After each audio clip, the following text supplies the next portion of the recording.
one is a new one. Yes, sir, for magic. We so yes, sir, I drop, I yes, I on the side of your eye, where you try it forever. Why you pay?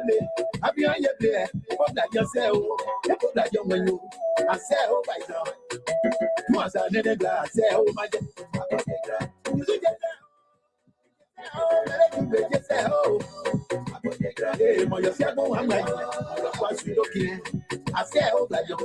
this is a special birthday song for that Jawali Juneta.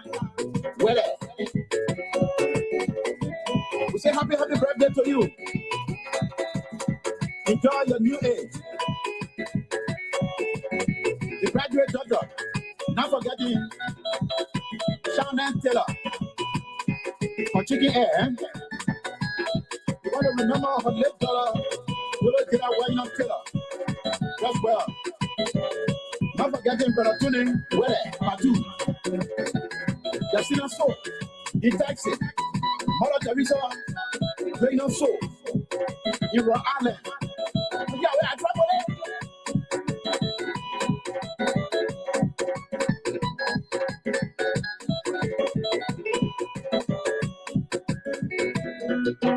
Everyone, birthday, everyone looks on. Come here. I say, oh, that you.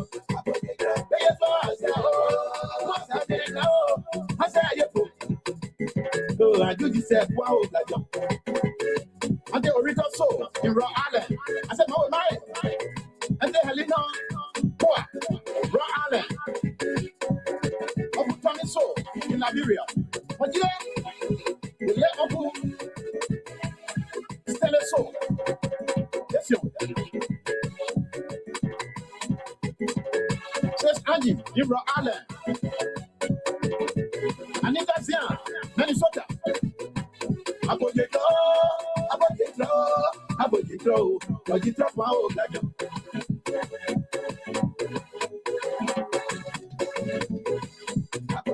Donata, where I give up, or I see myself, my person looking, my person looking, my person looking, my person looking. He just said, oh, no, I beat that, Yanya, not my underwear. He said, happy I go. Alfonso Soul, many thanks to Mr. Alfonso Soul in the US. I thought Alfonso's young soul. They could be up waiting. I thought, what's your boy? Congratulations to that job. Jawali Jonathan. Well, it's your birthday.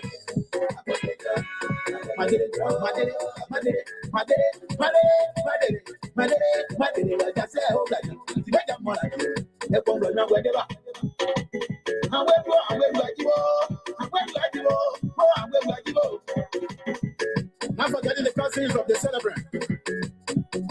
Anita's here in Minnesota. Minnesota. Uncle Jerry Soul, Rhode Island. And some important personality here, right? Not forgetting our late father, Johnny's young soul. Rest well, father. My better soul, rest well. My next soul, listen. We are in a double celebration. Congratulations. It is a graduation and your birthday as well. We say happy birthday, congratulations. Our medical director. I want to say many thanks to all of the friends who attended the occasion.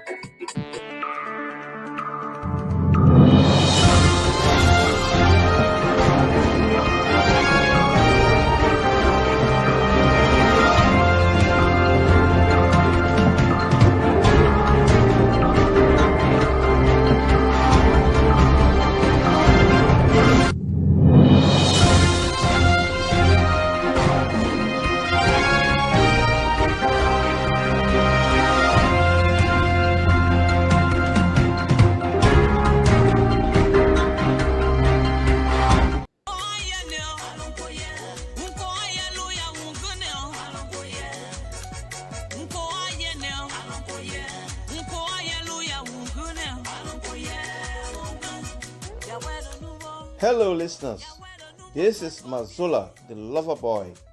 I'd like to invite you to this exciting program. It is called Dancing for Jesus. It is intended to play beautiful, inspirational music to help you turn your life to God. Join me on every Sunday from 12 noon to 2 p.m. Eastern Standard Time. This is our way of showing appreciation to God for the good things He has done for us and continue to do. Don't miss this opportunity. Join Mazola Gizi on every Sunday from 12 noon to 2 p.m. Eastern Standard Time for the program Dancing for Jesus. Please be there because I will be here to rock it out for you.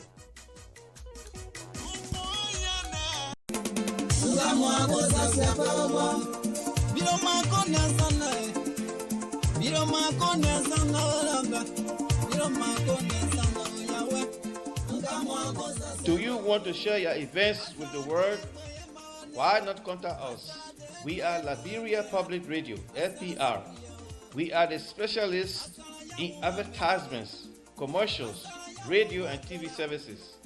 We have the professionals that can help you sell your products and provide live coverage of all events such as weddings, conventions, graduations, reunions, anniversaries, sports, birthdays, baby showers, religious activities, funerals, and many more.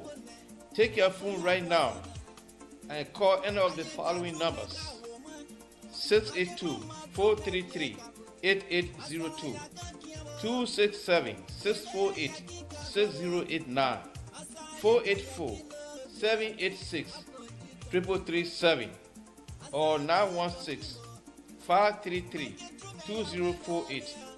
Our customer service representatives are waiting to take your calls and give you the needed assistance. It is LPR, the home of excellent media services, and your friends in business. Hey you, it's time to pack your bags. The world is calling.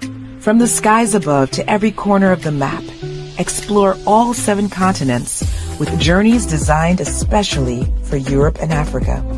Whether it's a cruise, an all-inclusive resort, a hotel, car rental, theme park getaway, or the perfect excursion, Ayana's Dream Escapes brings the world within reach.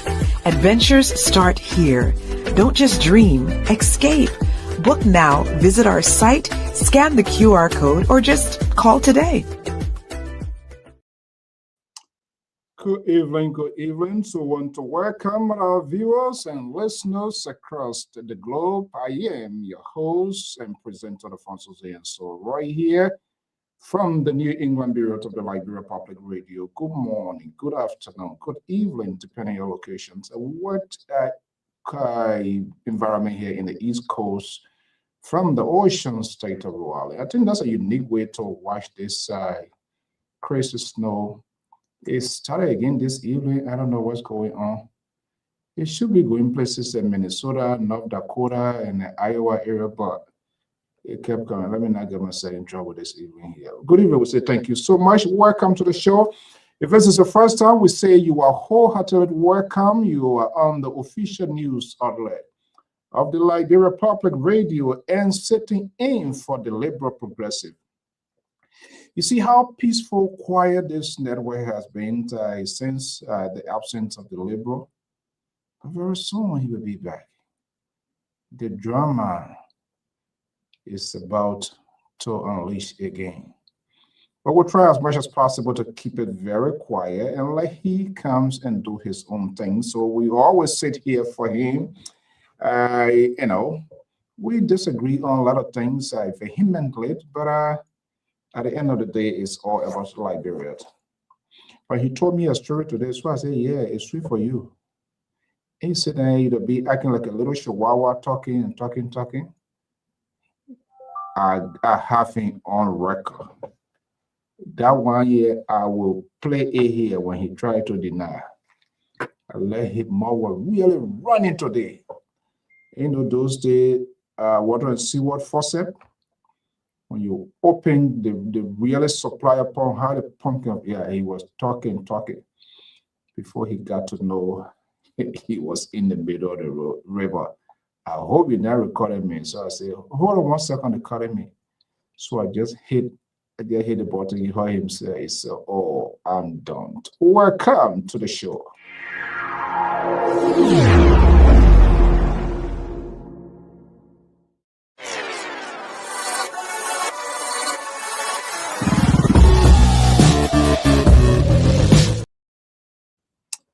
This is what we're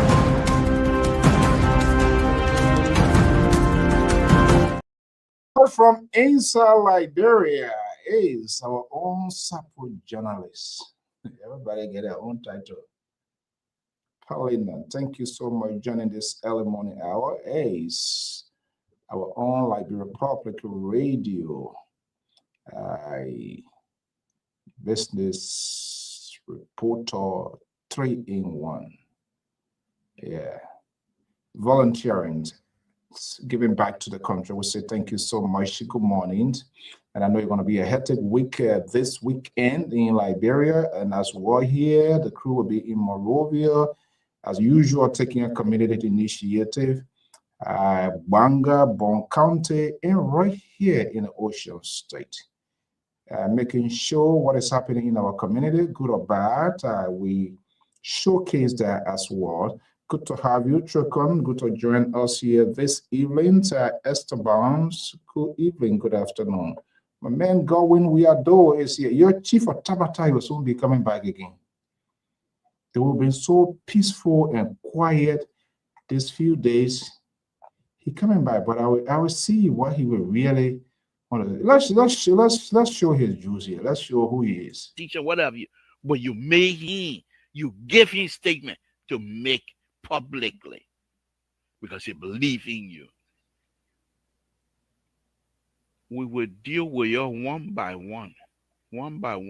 I told you yesterday, I didn't come on this platform to see you myself make plow today. We're not even talking with color speak from each other. You myself make plow today with color speak from each other. But I come on the platform here, yes, or year or so. Be here, say President Waka be dancing for you to come and ruin people's life, for you to make Liberian people take over, but something do your lie. Include me into your lying behavior. I don't lie. Things are getting out of hand in Liberia. I'm not too sure why, but from everything that we've been reading, it doesn't look good.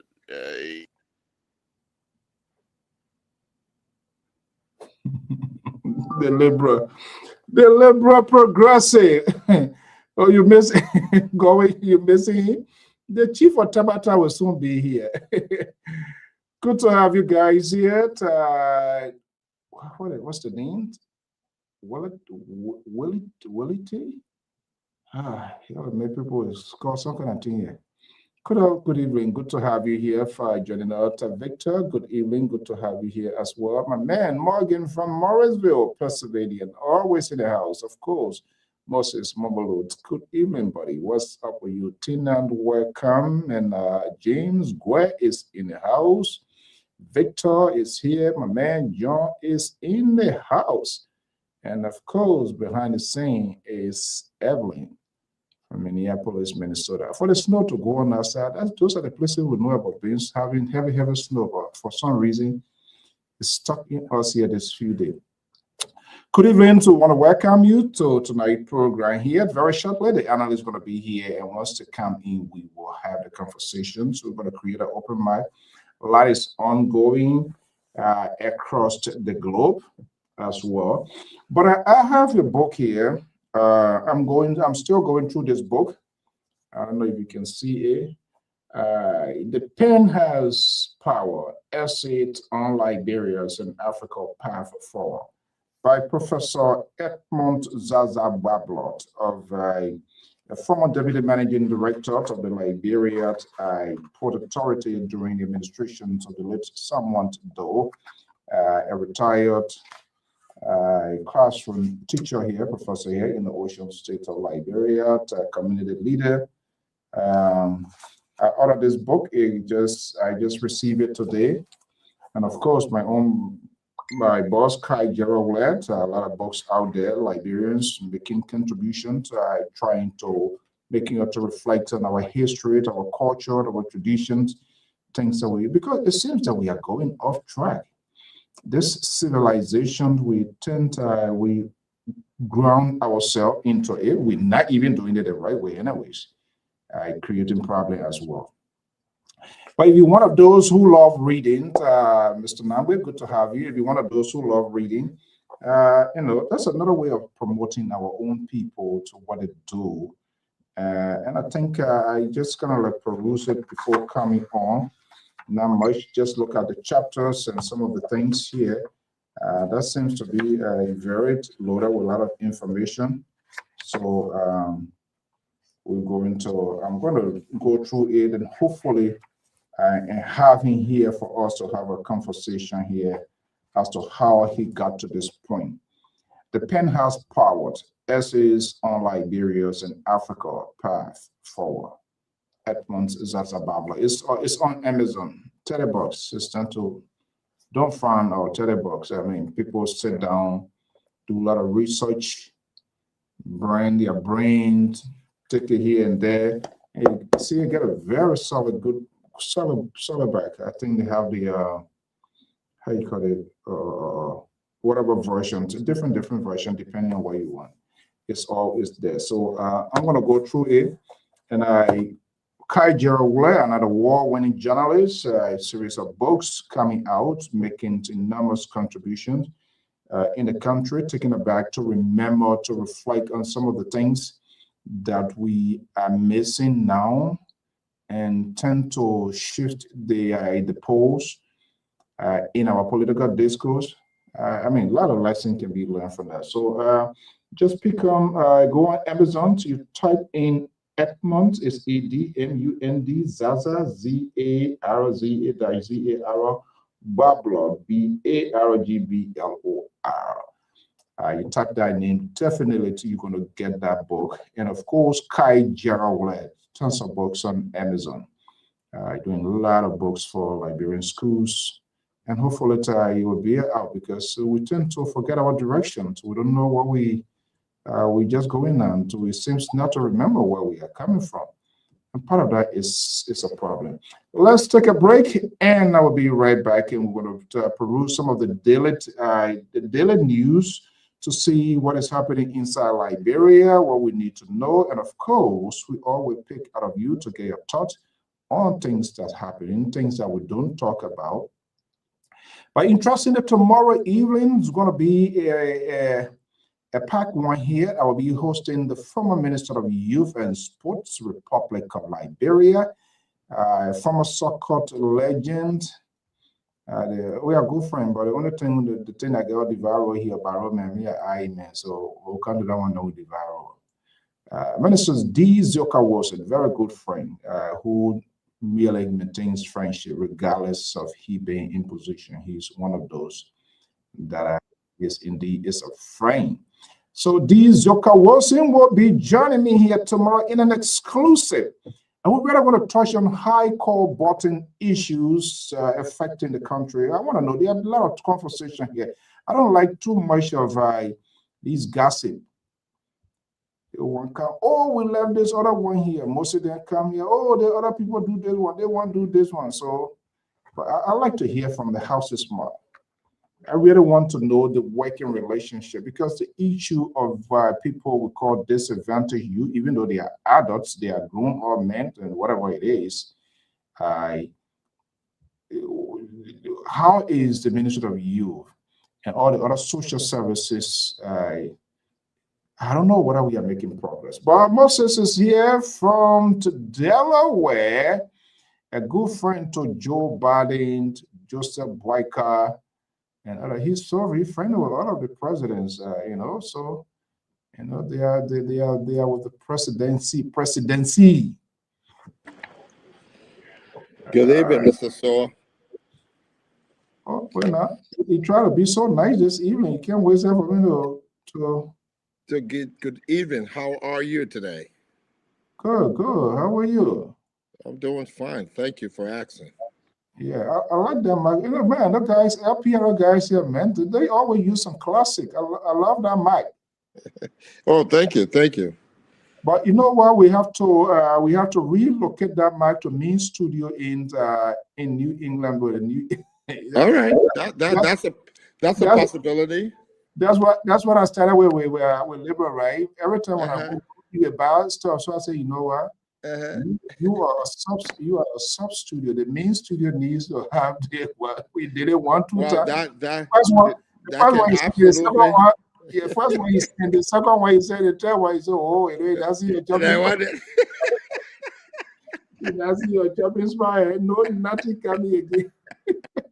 So Yeah, that can be as soon I pray something, he say, oh, they change the topic. I say, oh, he say, John, I'm coming every day. I'm gonna.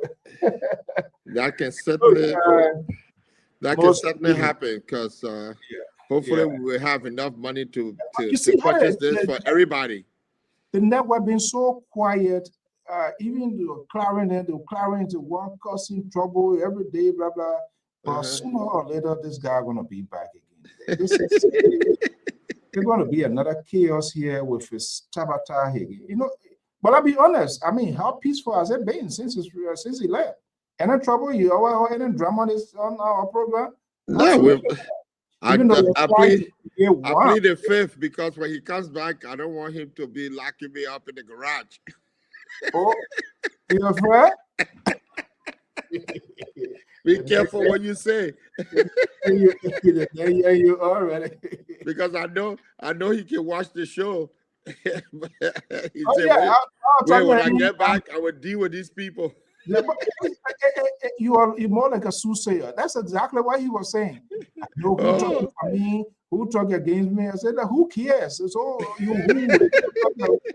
I know when I come back, I know what to do. I said, oh, really? Is that a thank you? You out and we fill in for you. We talk, we do stuff. And you're talking about that. By the way, Morris, good to have you. Thank you so much. I couldn't just make it. Yesterday was one of those days that I know. Yeah. So you know what? When the Libra gets back, tell him. In fact, when you speak to him, tell him we're wishing him the best until he gets back. I'm setting it for him, and when he comes back, I know. Yeah, Clarence, the whole day he tweeted. He doesn't even say thank you for setting for our man. Yeah. But you know what? He called you the other day, get a mind to tell me, oh, we're waiting for our man come out. Oh, really? Are you mad? Run away. You know, Clarence. How did it go? They're going, my brother. They're going. I missed the show 2 days ago, and I was waiting anxiously to check in yesterday, but I knew after I checked and I didn't get the thing, I knew you were under the water a little bit, and it's too much on just you alone. So I reserved my patience for today.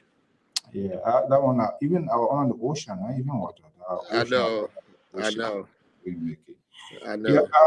Yeah, I believe you listen to what, and one of the things is that I just still feel there's still a lot of problems, and our attention to what are politicians, radio hosts, yes, people talking about.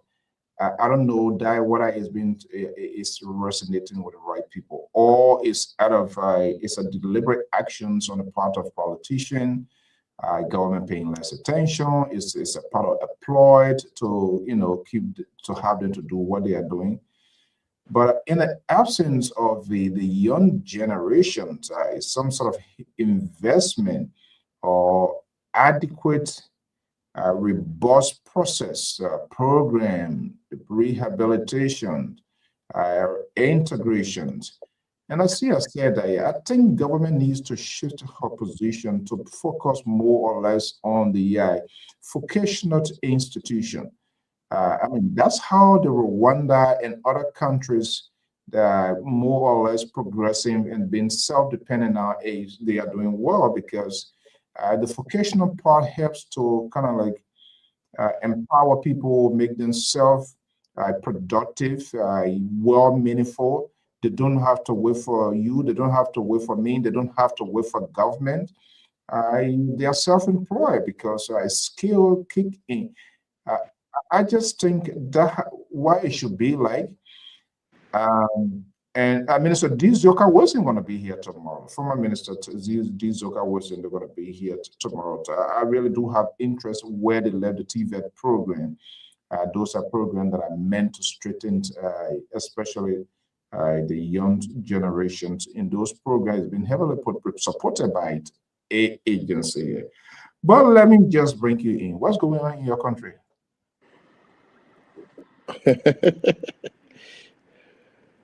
What is this in Moses? What did not do again? Who people? In Liberia? Yeah. Well, I came purposely to just throw some. No, you can talk your own tabata. That's what I put there. No. Yeah, I know that. I wanted to throw some reflections on this whole drug epidemic that's going on in Liberia, and it's going to be 2 hours for a while. So I'm sure I'm going to get a good amount of time to speak on it, having experience and worked in that field for at least 2.5 decades in the prison system and dealing with the re-entry program in the United States. And I mean, when I say re-entry, I'm talking about all over the states. Those are some of the things I used to do when I used to travel and speak to people about re-entry and teach them on re-entry. So I just thought I wanted to talk about that. But what's on my plate today before I go to that drug?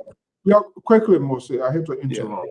Yeah. I always like to give a precise and concise take from our. When you say re-entry, what is that? Well, re-entry is those ex-offenders. How do they get positioned in the community to re-assimilate within the community? The re-entry is designed to look at ex-offenders. We have people who have spent most of their life, that we call it, doing life sentences on installments, because those are repeat offenders. And every time they come out, they're on probation, they violate, and they go back, they violate, and they go back. So the re-entry program was created. We have re-entry courts that were created by the legislature, by the Constitution in the states. And then we also had not only the courts, but we had the organization that were funded by federal and state government. And what it does is that it prepares these ex-offenders within the prison system 6 months to a year prior to being released. And you get released to a level 4 program, which means that at the level 4 program, you're interacting with the community, but you got, someone's just watching you. You've been monitored. Yeah, you've been monitored. And then there's levels. You start with level 2, level 3, level 4. When you go to level 4, then independently you can go in the community, you can go to work and come back in a secure facility. And then upon release, they're gonna make sure you have a place to stay, a little bit of money in an account. And because when you go out to work, that money is placed in an account specifically for you. You see, so, but again, the biggest problem we found in the late 90s, the early 2000s, is that we were missing the meat, the real ingredient of re-entry. And that is preparing the community to accept these people back. Because what happened is that when these people come back, they see them as offender, and people in the community start putting their, oh, when that person come out, this person was a shooter, this person was a drug dealer, this person was this. So then they shee them away. They go into isolation of these people. And not only that, but the police also look at these people. As soon as there's a crime in the community, they're going to question these same people. But when you prepare them and make sure that the community is ready to accept them, the community even help to police them. Once they're accepted in the community, they feel some sense of ownership. This is interesting. Let's you do see? it. So those are things that I used to do, and Yeah, the but community I think that's have to accept them back in their community, because you can't take someone who's in Providence, who committed a crime on Adelaide Avenue. You tell him, say you get released, he go right back to the Adelaide Avenue. So okay, And those people are not prepared to see him. They're not prepared to accept him. Okay, Moses, I mean, this Yeah. is an interesting one. Let's do it step by step, saying your political revenue income is, Well, let's do the drug thing. Let's do the drug thing first. yeah, no, I have a little bit question here, and then you can carry on here. Okay. Now, the re-entry itself, I see it with to sum it out is like a transitioning or reintegration process, but it's done Precisely. precisely. Now, Yeah. today, is there a condition? Say, let me use myself as a case study, which of course I don't know what I don't want to use myself. If any Bible say, "Welcome from your mother," aching or something. Yeah. So I'm not going to use myself. But say someone has committed a crime within the specific community. Yeah. When they are being reintegrated, is it part of the protocol for the maybe correction facility to tell them, hey, you can't go back there, you need to change environment, all of that, because they don't want to be stigmatized, like you said, because that is one of the key things, because when Precisely. people, while they are going through the healing process, Yeah. there are some other bad things they did, and people who knows them, who recognize, who witness those something in those kind of instances, they will point them out. That sort of emotion comes in when to point them out, and that is a dig up wounds, and it will kind of like throw the guy off boy Correct. again. Do they Correct. allow them to go in that same community, or they have to be relocated for their own safety? Correct. Now, here what it is. The first thing is that correctional officers are not involved in the reentry program. They are specifically trained to protect and secure the facility. That's what correctional officers are there for. They are not counselors. They're totally different component, different set of people who will administer the reentry, who are the counselors. And the counselors are different from the reentry coaches. Totally different from the reentry coaches. And what happened is, most of the time, what we found in most of the states is that there are a little bit of funding, but they create the funding. And we went into those states where we knew there was series of problems, and we advocated for the state to create funding, matching grant, matching funding with the federal funds that will come in, okay, through DOJ, OJJDP. Those are abbreviations, but all under the Department of Justice. And that's the due diligence. They will create funding for private entities. Say some churches will come and go and do the grant, but they have to put an RFP in, and then they're given the money, but they have to go through and show the structure. And this guy, and someone can be, and most of the people that they target, that those are people with one or two crimes. They will start with that. Drug users who, under the influence of drugs, they commit petty crimes to support their habits, and those are things they look at. Now the what they call the thing, they put them in classification groups.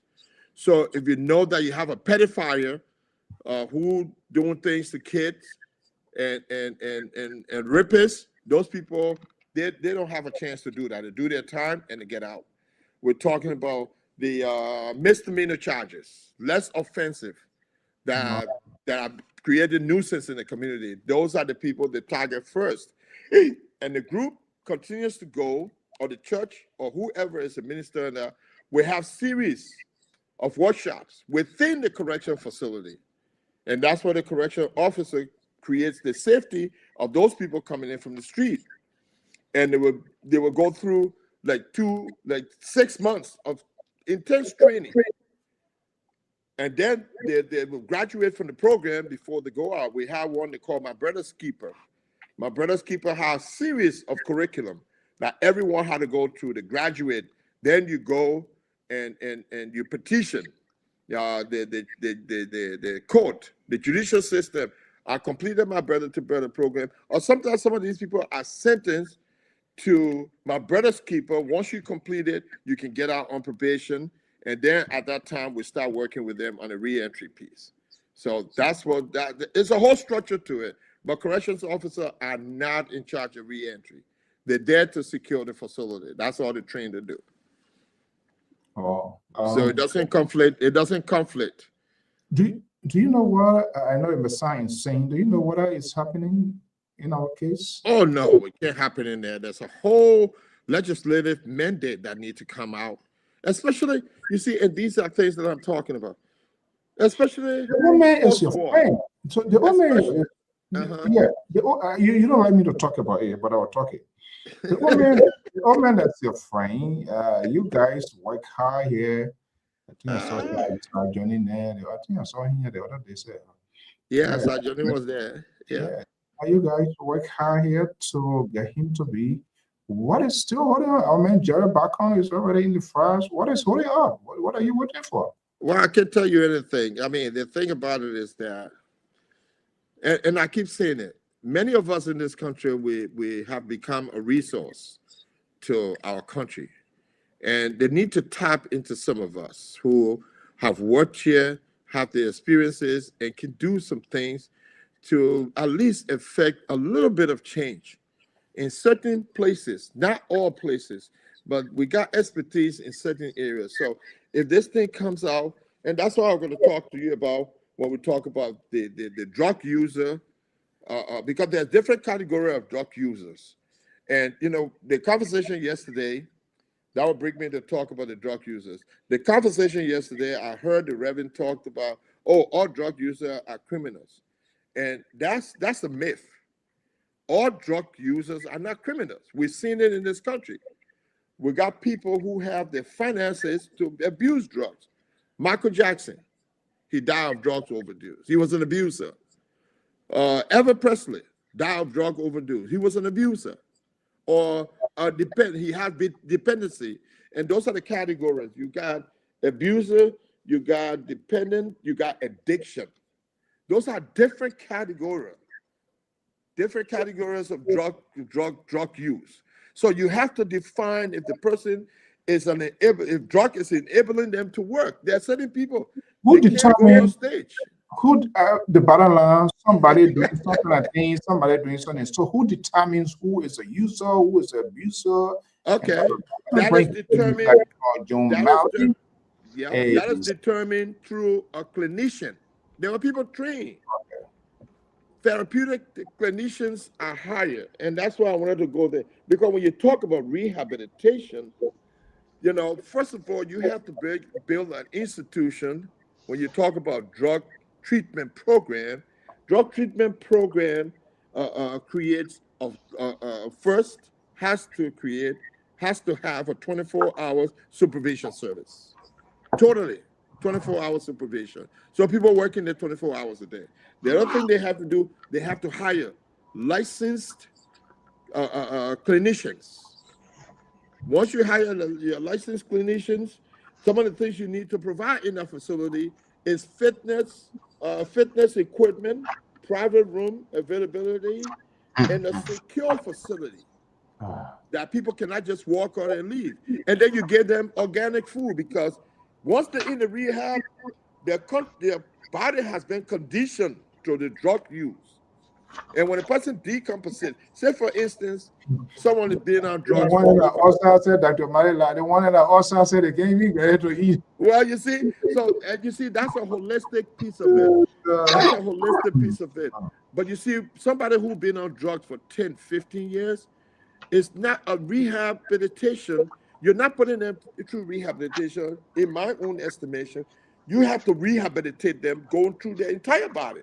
That person has to exercise to get the body back conditioned to normalcy, if at all. That drug was not in the system when they were born with. Because there were people who were born with drugs in the system and became dependent on drugs to survive.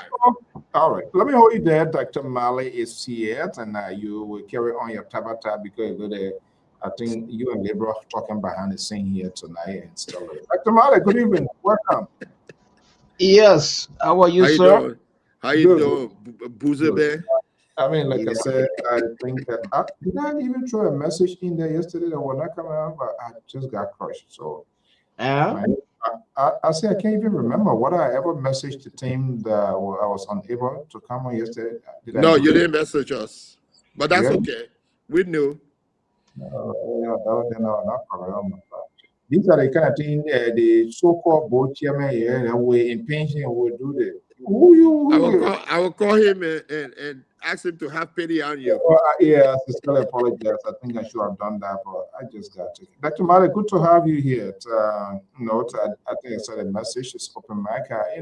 That's the thing I like about folks here. Everybody like to keep within their confines, their comfort zone, their expertise. And when you see people speaking, handling their own area, the affluence, the flow, like water of Zion coming down the hill and stuff like that, and which is good. So everybody stick to that area. Dr. Mara, good to have you. Good evening. How are you doing? Well, I'm doing great. Okay, I'm seeing that. Well, they say you got a phone call today from the airflow. From JB? Most of us were talking and said, "Oh, you see, Dr. Mara there go." I said, "Oh, really?" But I remember myself right here.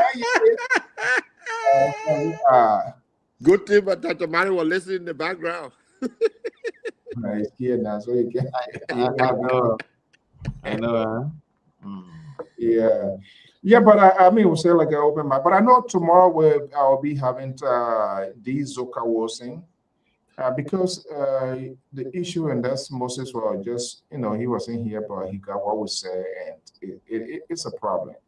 When today's generation, national government, terrorists, they want to take our money and go, what wrong with him? Can't take it. No, that's government responsibility. We can just contribute. We can do, stuff. It's a very extensive, expensive, and time-consuming initiative. Absolutely. And the money was given for that when Ellen took office. I said that the other day. They had the money to bring these people. What happened to that? Where do we start? When you see to her, when you see her, come and say when you see to her, you were asked to her. But the woman too was there, or at the time you were in the garage? Well, the old man was in the garage. As vice president, you only sub. Let's stop that thing. No, seriously. I mean, in this country, what do you see? Everywhere in the world, vice president. That's what the vice president is personally appointed by the president, because you work at the pleasure of the president.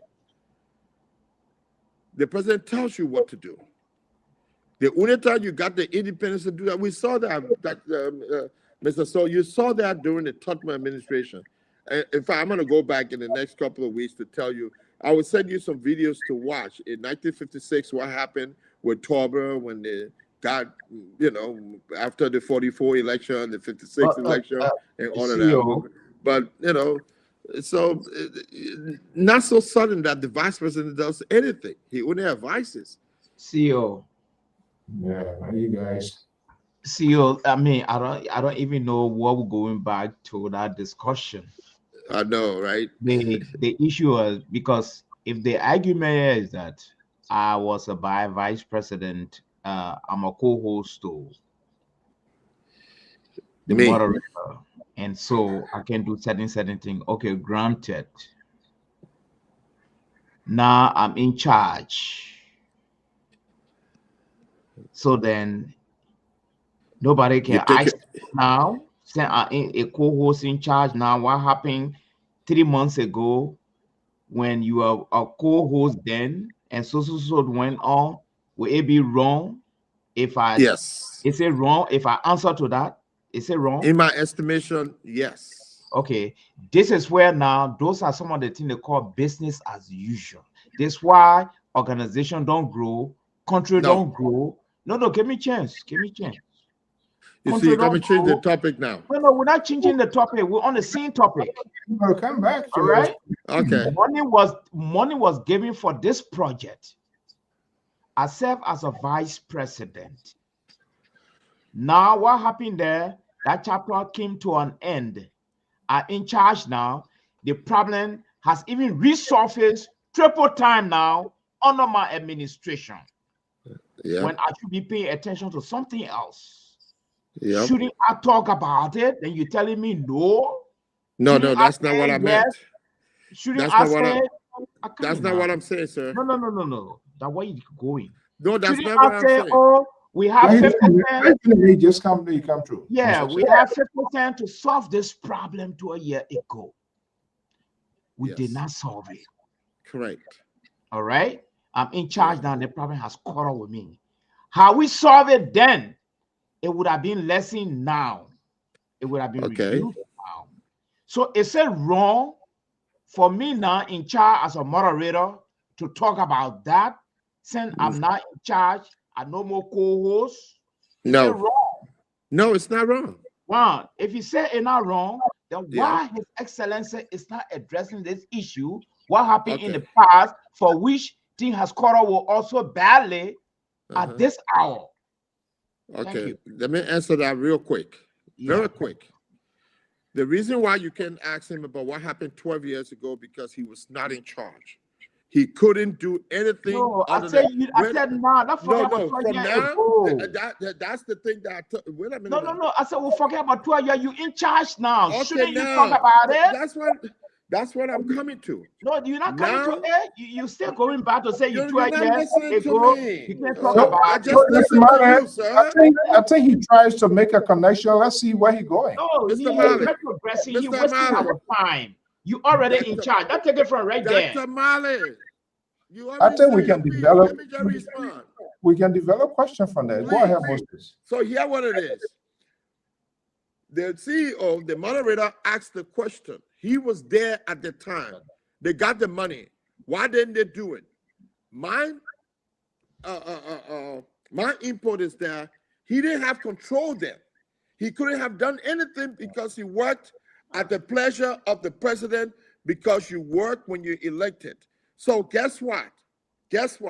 Now, if he has the money, obviously he can be held responsible because he's totally in charge. All buck stops at him. And that's what I'm trying to explain. You cannot hold him responsible for 12 years ago funding that he got.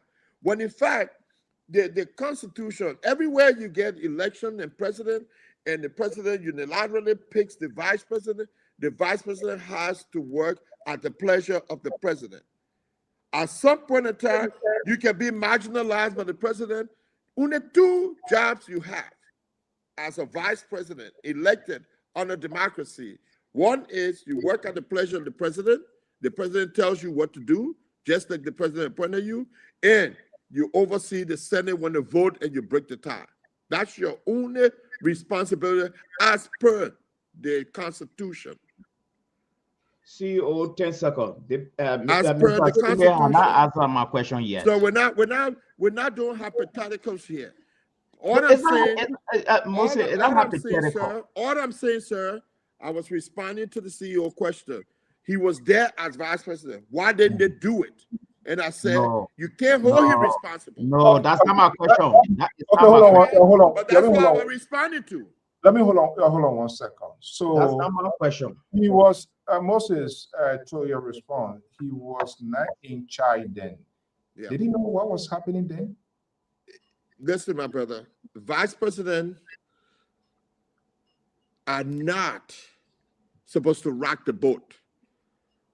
They did not get elected individually. No. They got elected on the ticket of the president. And the president unilaterally picked him. So you stay silent. And let me give you a big example. For the front since 1956 to 1971, when Todmore died, did you hear anything from William R. Tolbert? What he did every Sunday was go on to his church and preach. Occasionally, he went somewhere with the president, or the president gave him work to do. When he took over 1971, he started to implement building schools because he watched. He learned from what was going on. And he said, this is where I think as president now, I need to take my country. And that's why he came with all these things, the rally time, total involvement, from mat to mattress. And he started to hold people accountable. If he appointed you and he went to your ministry at 8 o'clock and you weren't there, you were fired. And so that's what I'm trying to tell you. Are we saying then is it a good thing that because a government is just, yes, I know the president of a country has the dominant power here, but I believe they do share notes. Tasks can be dedicated to vice president. I'm gonna travel over more than 60 some more countries responsibility. So agree. Opinion, is that a good thing? But Dr. Mali, what do you say? You see, I want to be very realistic here. Not because it happened yesterday, and therefore it should happen now. We're in a very different era right now, oh man. The vice president then is the president now. The issue of the drugs thing with the youth is a national issue. It's not a secret. It was a budget by itself, and the international community were very concerned about just coming from a war. So you can't tell me the president, the vice president, they didn't know. No. I didn't say the president, the vice president didn't know. Where are you coming from? Our question was, should the vice president speak to this thing now? What happened then that went wrong with this? If anything went wrong with the rehabilitation then, it was a national issue. It was not secret. The vice president may not know about everything. This particular issue, it was an agenda issue for which the international community donated so much money. All right? So, okay. I'm not talking about then, I'm talking about now. Can he speak to it now? Because the problem has escalated under his regime. There was money. Now we're looking for. Look at what you just absolutely, Mr. Coming now, Dr. Mali. Let me answer that real quick. No, wait. You are beating around that, and I said that's not my question. You are beating around a particular question here. You just answering it now. So what I'm saying, look at all the things you just talk about. How the rehabilitation, the trend it should take. If you are taking the trend then, not now when we're even looking for money, there are so many other priorities. All right. So my question now is, it was not the time he was packed. It was an agenda issue, a national issue. Is it wrong if he can address it? What went wrong with the particular agenda issue for which it's now to our throat? That is my question. Okay, so Moses, before you come in, let me just add a layer to what Dr. Mali, and that's my own version to his argument here. Now, overall, what I've tried to gather here is that Dr. Mali is saying he's not strange to it. He was in government. Regardless whether the president whether he was sidelined, we don't know anything. That's the perception. So that's how we view vice president always. But the vice president, they share note. They have consultation. So I believe the direction Dr. Mali is saying, okay, we agree then. This decision, he was not a final decision maker. The president decides what to do, what not to do. However, he was aware. He knows that because whatever fundings comes to government, he's in the know, no matter what. And we can argue that based on that, he came up with this set of strategy, which was good, but the end result is just like an exhibition. We're all asking people to do drug tests, to do this, and we just saw people showing airball and juking. I don't know whatever, nobody know what they're doing. What are the things they were doing? They were carrying it into the laboratory to test why, or just for sure stuff. We don't know why it is. Now, I can say, I've been concluded because we don't even know. If they not even say Alfonso is one of these persons with XYZ, we don't have no figure in hand that, hey, this exercise was conducted, government has come to realize it's an XYZ number of people. You don't have to call people name. Now, my other argument that you're carrying is when you go to doctor, right, you go for visit to do a variety of check. That is to make sure your system is okay. Now the doctor will say, "Oh, let's do this, do that." The reason is that is to us to sort of forecast to find solution to a potential problem that is unknown. So when they check it, they find that problem. They're gonna find they try to find solutions. They will put a solution forward. You know, they not just want to notice you this person, that person, and then blue. Then they let you go away, know about A, and then nothing done. That's just killing. So what we are saying here is that he knows about A. They were in government, and the initiative started, which was great. But I just think I don't know whether it was comprehensive, whether it was properly concluded. I don't know how it ended. We just saw it starting. We didn't. There was no the end game. Maybe I was somewhere doing double.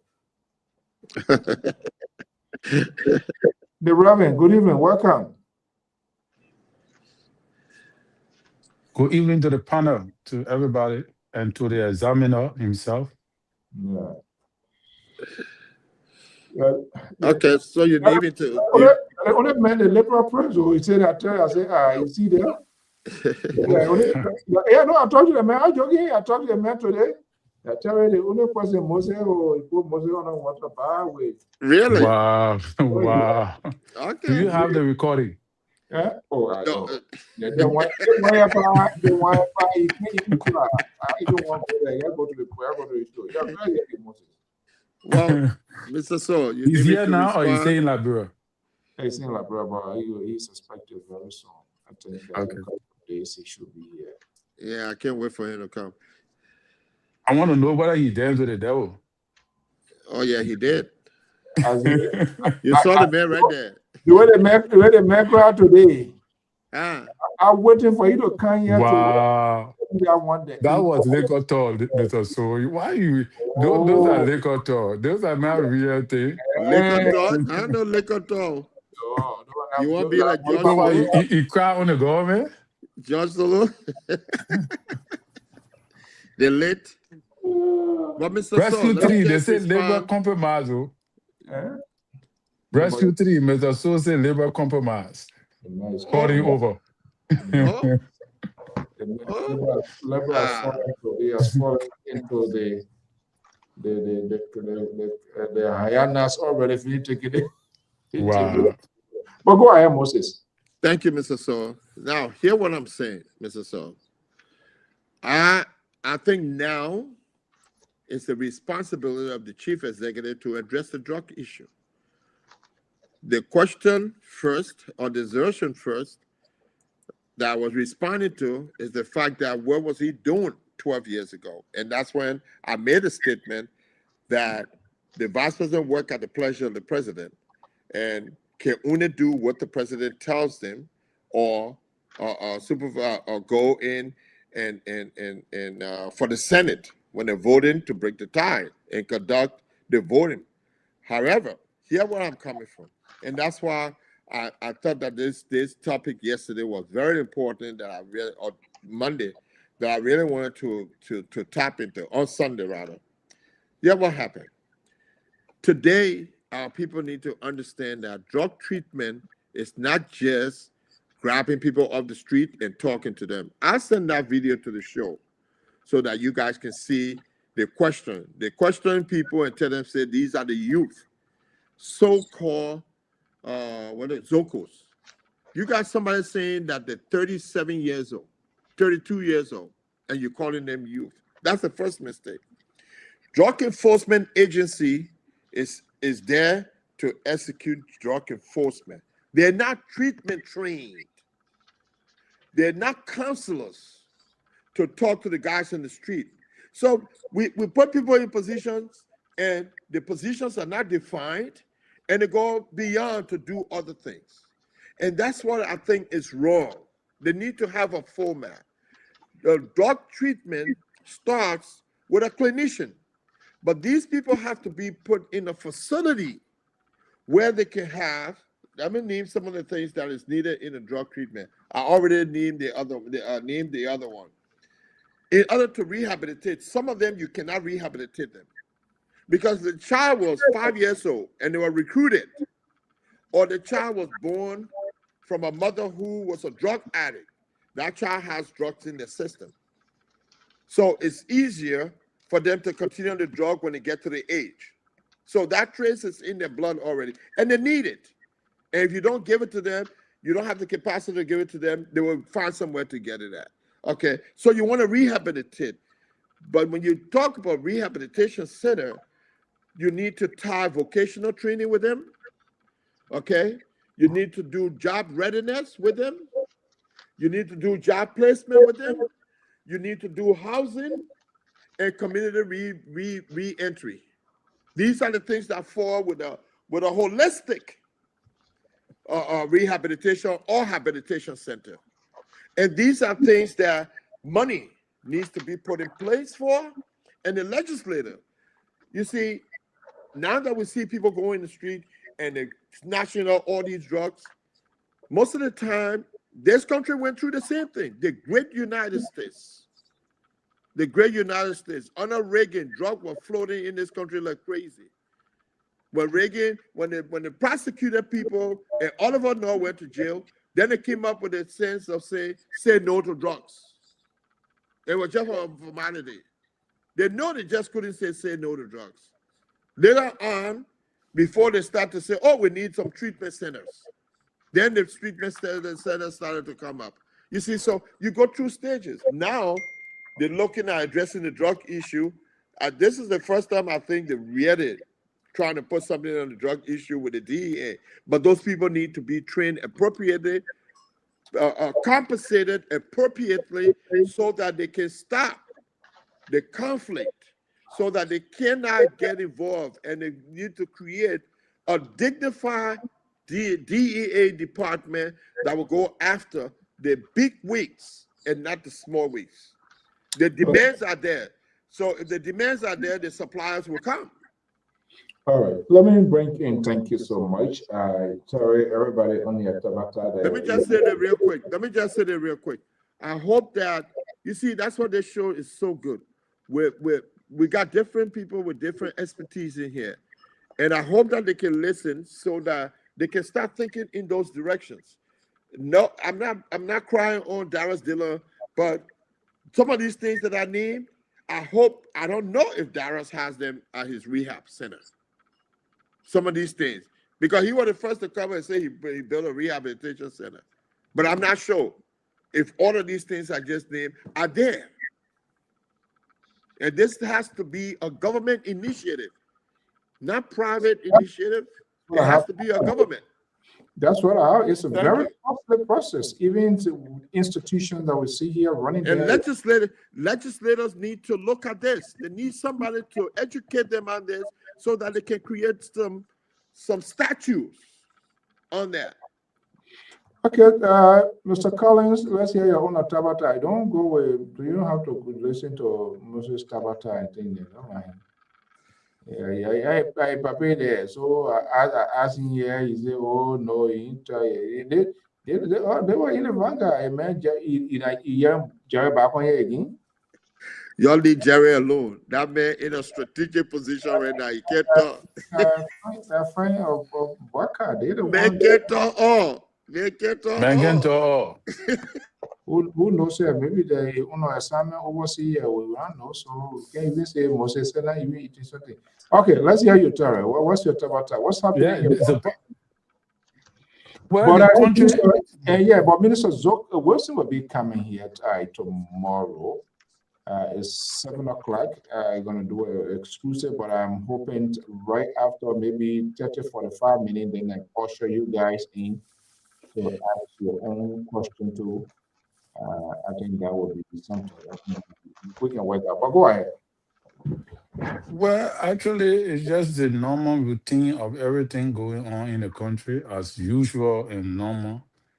My attention is drawn to what the government is saying concerning the transport ministry and all of that. I think is what taking the head with gradually about the government own position on the license being coming under the police department versus the transport department and all of that. So I don't know what the intricacies are going to do with that. If the government is only enforcing the law that the legislature passed on Georgia, I don't know why the opposition is taking it to byway and blaming the executive branch for the damages that the CDC-led government already caused. Oh God. So I thought that that was something to look at. People are saying that the government should influence the House of Legislature to get them to bend the rule so that they could amend the law, something that they supposed to be actually doing, but they blame the executive for it because politicians think that every problem in the country falls on the executive. So I think that is something to look at, and I just was concerned about that. Okay. So you got nothing to say about the drug? Yeah, but is something Oh, the interesting. drug, yeah. Oh, the drug aspect is like we said, Mr. Sigbe laid it down squarely, and he did very good in that area because apparently he have vast knowledge on that area because I think drugs sinks in with security apparatus and operation. So Right. he opened our eyes to some new things that I myself did not even know about tonight. I just learned about it. That's why I told not to reintegrate it because you did a very good job just in a short period of time. But the most important thing also to add to the layers of Mr. Sigbe's position are we need to integrate these people. We cannot Absolutely. just, say, oh yeah, like what you said, you go talk to the man, my man, yeah, you got to lead a team. Yeah. That's what would make a man to lead drugs, literally. My man, you got to lead a team. Somebody who on addiction. Addiction is not an easy thing to depart from.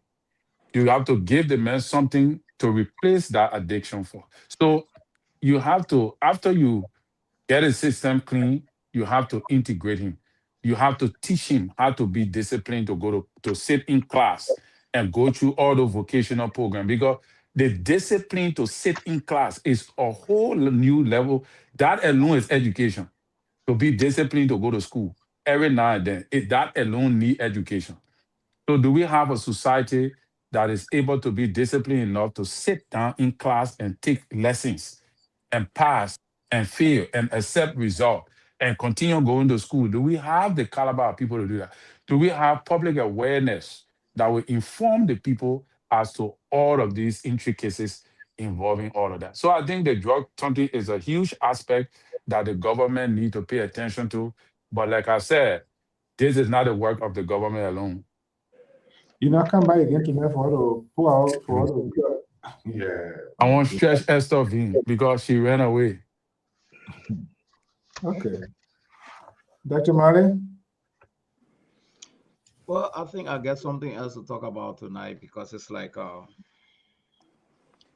my own research, the handling the drugs, you must start from somewhere. And when people are jumping over that, are wondering what are we really interested. we are very interested to solve the drug problem. And secondly, all the things that Mr. Singbe name is very good. Are they applicable in Liberia? Government has got other priorities, very important priorities. Government is begging all around. People eating 3 times. People in rehabilitation eating 3 times egg milk. Right. Possible. Some of the Western thing going to go click down there. You're going to get 1 meal. The people had to get salary. So the question now is, what is government own program for these youth? I think this is the question we need to be asking. And I also want to support Mr. Collins not donating, because the donating people are not accounting. So I'm not in that donating era. But people who are taking initiative like Darren, Dylan, he said he get rehabilitation facility. That idea alone, I commend him for it. What are people eating 3 times? They eating egg, they drinking milk, they taking exercise. I don't know whether he get our budget. But by opening it alone, I think his mindset here is to get the people off the street. he and Butt Naked have also got a rehabilitation place too. You see, so the question now is, if we are taking the people off the street just to keep them somewhere and giving them food to eat and giving them medication, is capital intensive. A government don't kick in, a breakdown. The children get back on the street again.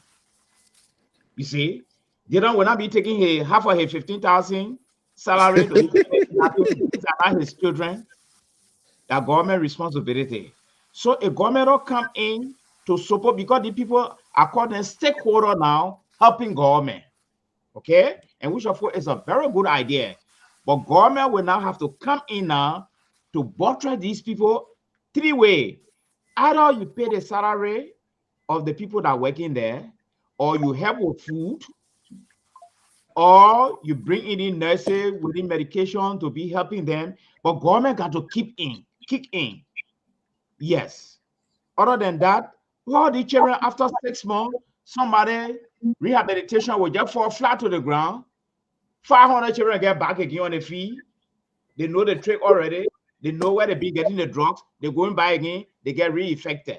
So most of that idea you brought is a brilliant idea. Is it applicable in Liberia? That is the challenging question right now. Why not? The answer is no. It's not applicable in Liberia, because government will come and argue to you that they have other priority, a very big one too. So government priority and our priority may be 2 different priorities, but those are good things. Okay. All right. Let me close on this, CEO, if I may, please. It's good that we're hearing that from the doc and Reverend. You see, there's something that comes that is so important when you talk about drug abuse. It's mental health. Mental health play a very important role in the continuous abuse of drugs and alcohol. So the person's mental state of mind has to be rebuilt. Now, my recommendation we're here, if anybody in the government is listening, these are the things that they practice here and they did that. They're going to take public-private partnership to do this right. The public sector fundings come from the government. The government needs to create a position for a drug and for a drug czar, like they do here. They got the czar for many of these things. The Ebola, what's his name? Oh my God, Yuswa. Yuswa was one of the czars for the Ebola crisis, and he was the Department of Health and Social Welfare in Liberia, and he's working for this administration. You need to create a position for a drug czar who will come in and do research and do a proposal with this presentation. There are people out there who want to do it. You need 2 of them, Darius and what you call him, and Butt Naked. Butt Naked said he got over 4,000 cases. He have transition and all that kind of stuff. So that's where public-private partnership comes in. And I can tell you, if you get the right people in charge, the government come up with funding. Those funding can be matched with international community funding. I think USAID, before they went down, they were providing some monies for it. That's what we said. The monies were provided for the reintegration of some of these child soldiers and all of that. Some of that money should have been directed to the rehab program. So now, if you get a private, if there's an opportunity for a private, a public sector partnership, some of us will be on the private side to go and do a proposal, but the government has to step out to put certain amount there, and the private sector has to go out and raise certain amount of money so that it can build a holistic sense and be able to help the country do that. I think there's a possibility to do it. Okay, there's Mr. Kula. Possibility. Okay, Mr. Kula writing something here, which is very eye-catching, because I kind of would talk that before a long time. I am not one of those that were really in support. I see it as political, but Liberia, they have, for so many reasons, sometimes we see, because that cannot be succeeded. I think Kula is right. Because no NGO, United Nations will not support, will not fund a senator or any government official. This is, you said that here. Yep. Very huge appealing process. Yep. That required international support. Correct. And it comes with transparency because they want to make sure all of the experts in that area, like we rightfully say, we need clinicians, we need psychologists, we need counselors, and all of that. It's not just about cooking jiabuki and paying one hell of a pound with real oil, and somebody finish eating when they can, they rub their stomach, they go by there and go take 3 or 4 of those things. It's wasting water on dog back. I said that yesterday. I was talking about the belly yellow. Why not these people? And that's what Mr. Kula is saying. Why not these people? This thing, it becomes like a piece of legislation. We used to have a Captain Reed. Absolutely. What happens to that? Why not coordinate with gender ministry, with the Ministry of Youth and Sport, to have a real training? We don't have to square a training facility where some vocational skills can be incorporated. Because as they stay in those places, you detox them, they learn new skills. When they come back, they are properly integrated in society. Correct. They're not just taking bare box mattresses and somebody goes sleep on it. The next day they come back. They go. That's what's happening. Why a piece of legislation is not being put in place to sustain that? It's not happening. So people did that because, and to be honest, our politicians, they really take advantage of Liberian people so much. Yeah, and the media is also responsible because we are not, even when you try to create that awareness, their defenders, their surrogates, their supporters there, they come and you say, the last time who did this, at least they're doing it. Because this, at least we need to do away with it. We definitely need some laws, and we need a drug court. And then Terry Collins on this LPR coming here to tell us we should go ahead. When people are, our help is what we're doing here. I'm not going to go get money. Government have all of the resources. They need to set priorities. I'm not a favorite of big government, people making crazy loose money, rationing money for no whatever reason, no strategic plan. And then I should count my money and go, no. Because I wouldn't see the result that I want to see, and then there's going to be a problem. CEO, you just raised a good issue. 1 minute, I beg you. You see some of these big companies that are in Liberia, when their contracts are signed, they got social responsibility for the community. They will not have the hiring workforce if they don't address the drug issues. And I don't know if they do it by design because they want to bring their own people, or we're not there yet to say X, Y, and Z. But all of these concessions that are written, that's where some of that money can be raised. Yeah. Because you're training the workforce for them. And you reintegrating them. You see the job readiness program and going into getting housing and all of that stuff. That's what those huge companies should put money to through the government. Okay. And that's what the private. Zoka Wilson will come here tomorrow. We really need to ask. We're asking. But you guys supposing like don't address those issues, my brother. Yeah, Mr. So you see, the fight of drugs is not just a government thing. And like you look at Dillon, right? I guess all what we're saying is fine. But why is Dillon taking it upon himself to do it? Because most politicians in Liberia, they're not going to involve with that because as far as they are concerned, that's the government responsibility. Meanwhile, they claim that they are advocates. Okay, let me but here is the thing here. Let me disagree. If we say... Okay. Those people live in those districts. You know what? Dillon people live in those districts. That's their responsibility. Dillon was very strategic in wishing an effective campaign. He knew what he was doing that was going to resonate with people. Thank you. Where's district? Yeah. Okay, district accountant is saying yes. He was very strategic. Yes. He was finding a loophole. We had and affected the people in the district. Absolutely. That was something as a senator for Mosorado County, and I know all of them, and I'm going to do what we are talking about is because if Dillon for today, If he's not re-elected, if he's no longer senator, there's no way that he can maintain. That's what we're talking. We're talking about the I understand what you're trying to say, but this is where the subsidies of government comes in. Government will give subsidy, but the initiative must be initiated to help our youth. We're not looking for whether if you will be able to maintain it. That one you will figure out later. But as it stands, what is he doing now to address the issue? He got something on the ground to address the issue now. And because nobody willing to do it, he going into it to do it. That the same thing we're talking about this, the Zoom Lion thing, right? To go on the street and clear all the waste. You all say Zoom Lion shouldn't come.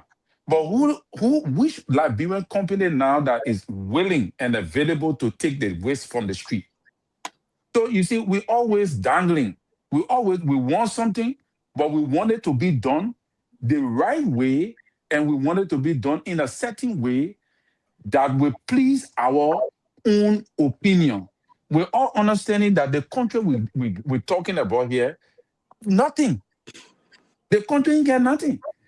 So the people that are in power who got access to government money, they don't want doing these things to get political power, to gain political relevance. Is it the right way? I don't think so. But is it helping? Yes. Does it mitigate the struggle in some way right now? I would say yes. Do we need it? Yes. So why can't it be done? Yeah, so the puzzle that you left out because of political purposes, political reasons, is that there are hundreds, there are scores of other Liberians who also have different initiatives. But guess what? Because of politicians, their own interests, they only award contracts to their immediate people. So as a result, if you hear, if I'm an advocate, I don't have to wait for government contract before I do something that I need to do to help my people. So where you planning to get the funding from? Take for example, Simeon Freeman, who said he won't be president. He boasted on the radio that he wearing a $400,000 watch. Why are you gonna make that as an example? I'm coming now. He said he wearing a $400,000 watch that he believed that he bought and thing. But he telling the government, he telling the Liberian people that when they vote for him, he will change their lives. How do you expect the people to believe you when the 400,000 watch on your hand can take care of at least 50%?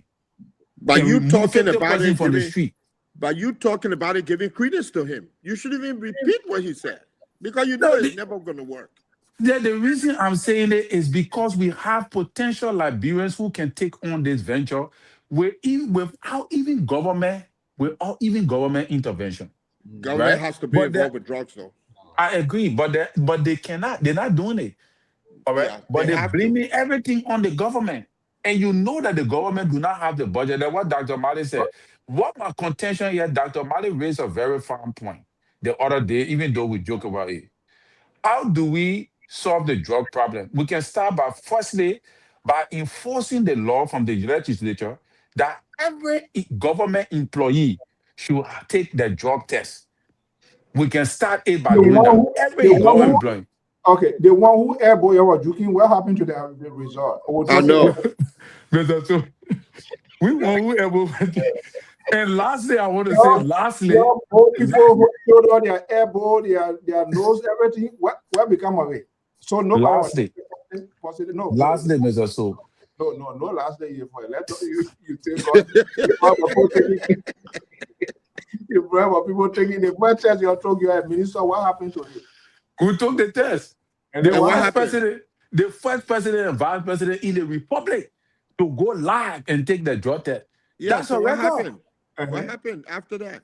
So after that, the president set up a drug task force. That's why we're tackling the drug now. And so everybody else working for government don't have to take the test. No, everybody's supposed to take the test, but that's what we're telling you. That's what we're saying. Make it a law. When you make it a law from the legislature, then it becomes a mandate. No. So, let me lastly say this. That's a policy. Where my contention lies, Mr. So, is the girl that was nominated. I think she has been confirmed now for the youth and sports area. I don't know her background. and what experience she bring to the table.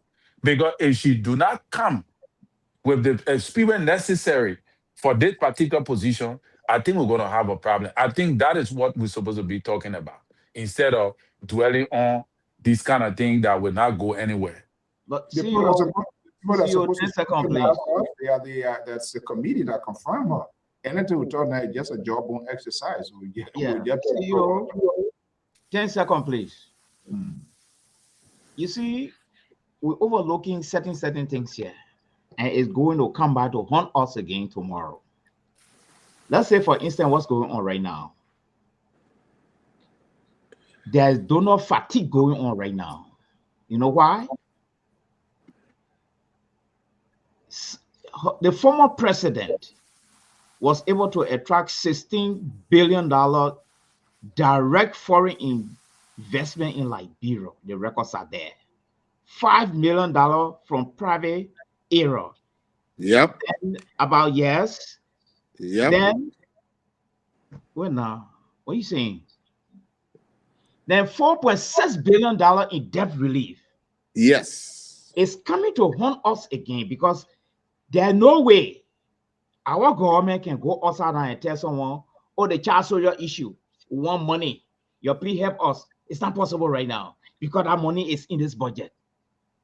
And it was 12 years ago. Nothing happened. Okay? Correct. So now we are the problem confronting us now. And so we use different nomenclature now to get money for these youth. Precisely. So to the men of God point, the government need to come out with a blueprint, comprehensive arrangement, how they're going to do their own rehabilitation. That's the first thing. Then all those small rehabilitation around, like what Mr. Kula said, they go through the ministry. But again, these things cannot succeed when corruption is not put under control. Because let me give you one reason now.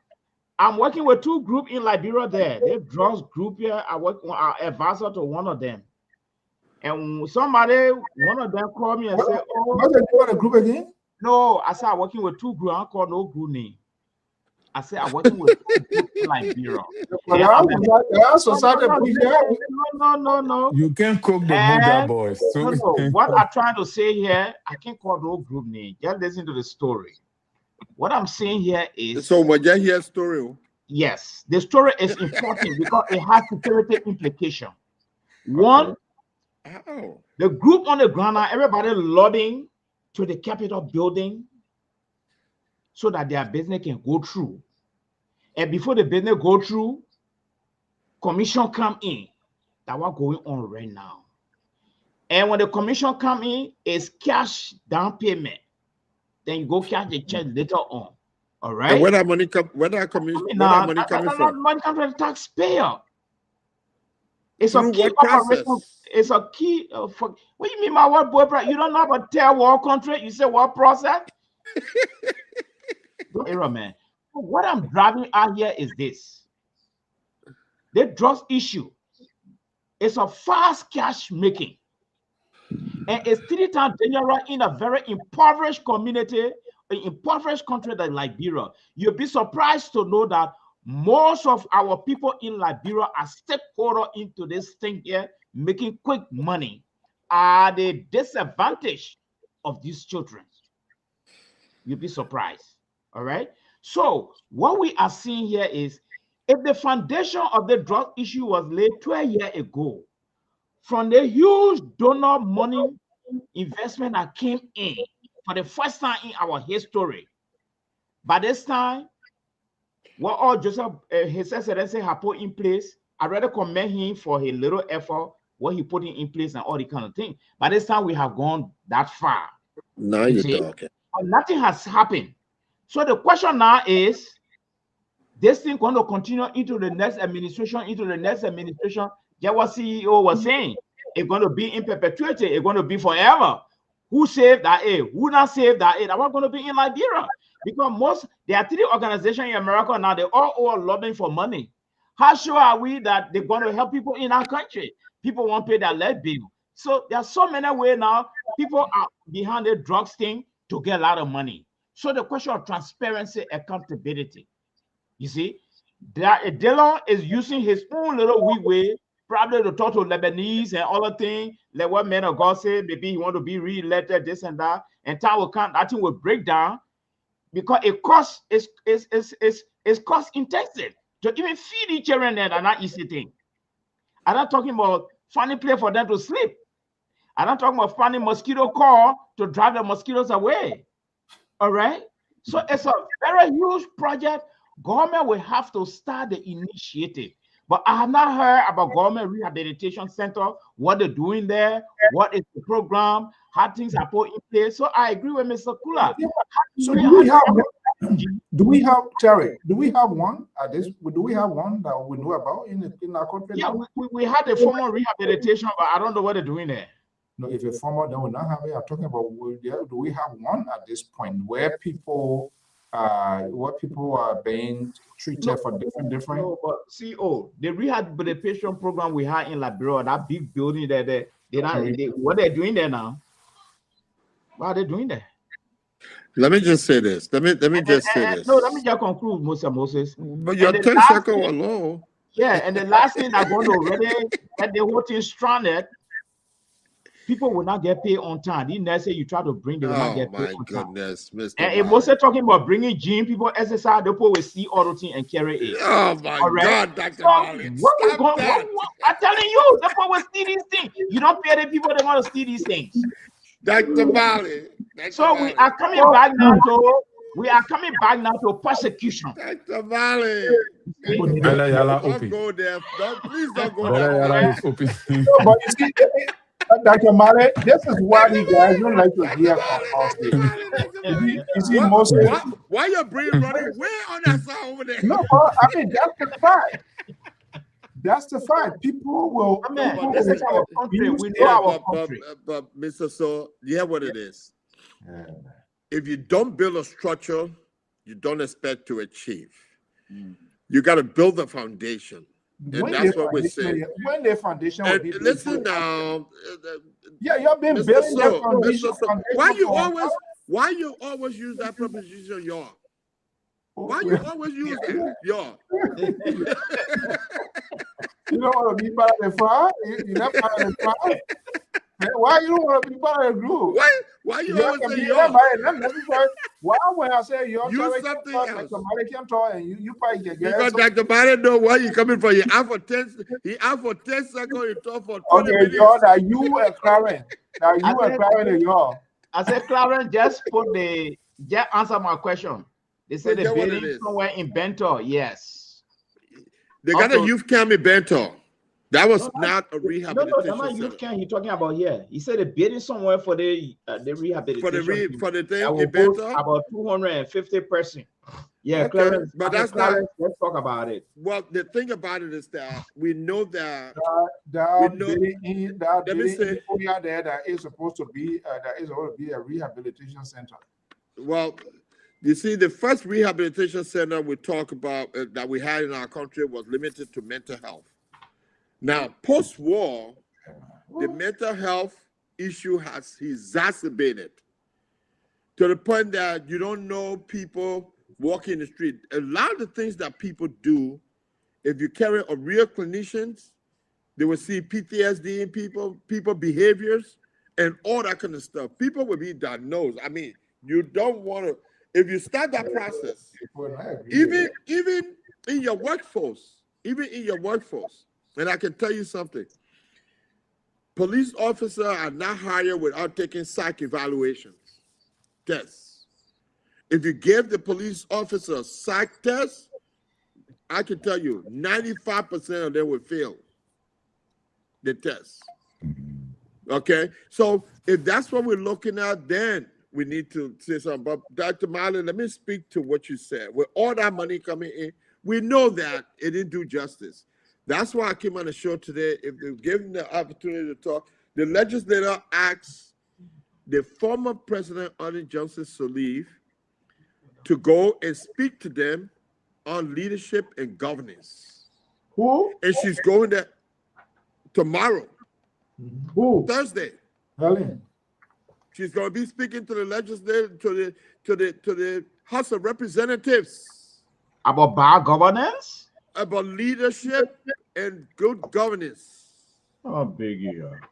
The speaker wrote her a letter and she obliged and she will The be here regime tomorrow. speaker? The regime speaker? Eh? The regime speaker? Whatever speaker you want to call regime speaker. That's why. Oh, And the God. letter was read today. I think I sent it to you guys on the website. I saw that. These are things that you see. But Uncle Moses, is You the call me former Uncle president today? the right person to come go talk about good governance Asking and me, I leadership? just reported to you what I heard. No. I'm asking you, is she the right?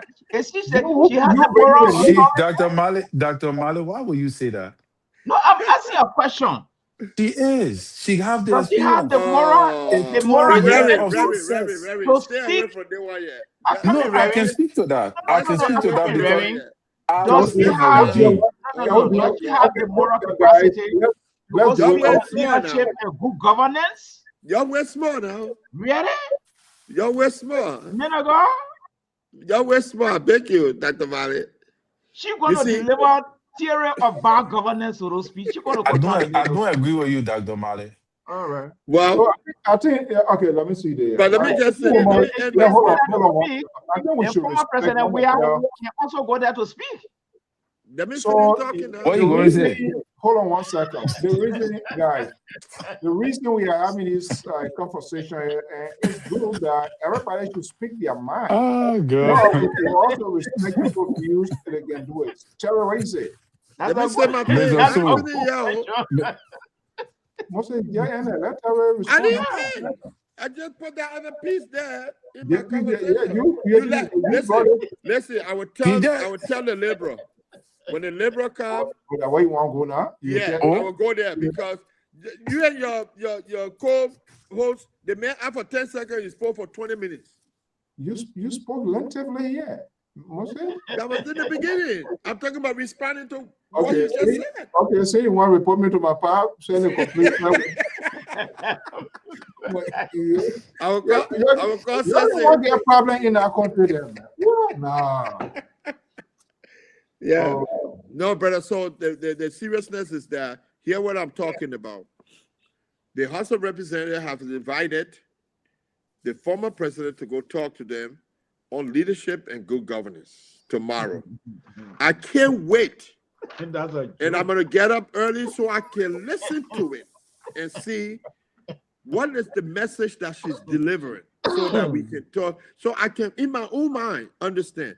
The other thing that I saw today is a video with my brother, Darius Dillon, stating to the press that the legislators are the one who dishing money out to people everywhere they go. They give me more money. They care about the people more than anybody else in government. The people don't bother legislators. They don't bother any other person like that. Soon the legislator come, oh, Senator, Ayeo, Ayeo, Adao. And I'm asking myself, why did he do that? What was he trying to imply? That it's okay because the legislators are not passing law, but when they go on the street, they give people money? He said they do things for people more than anybody else.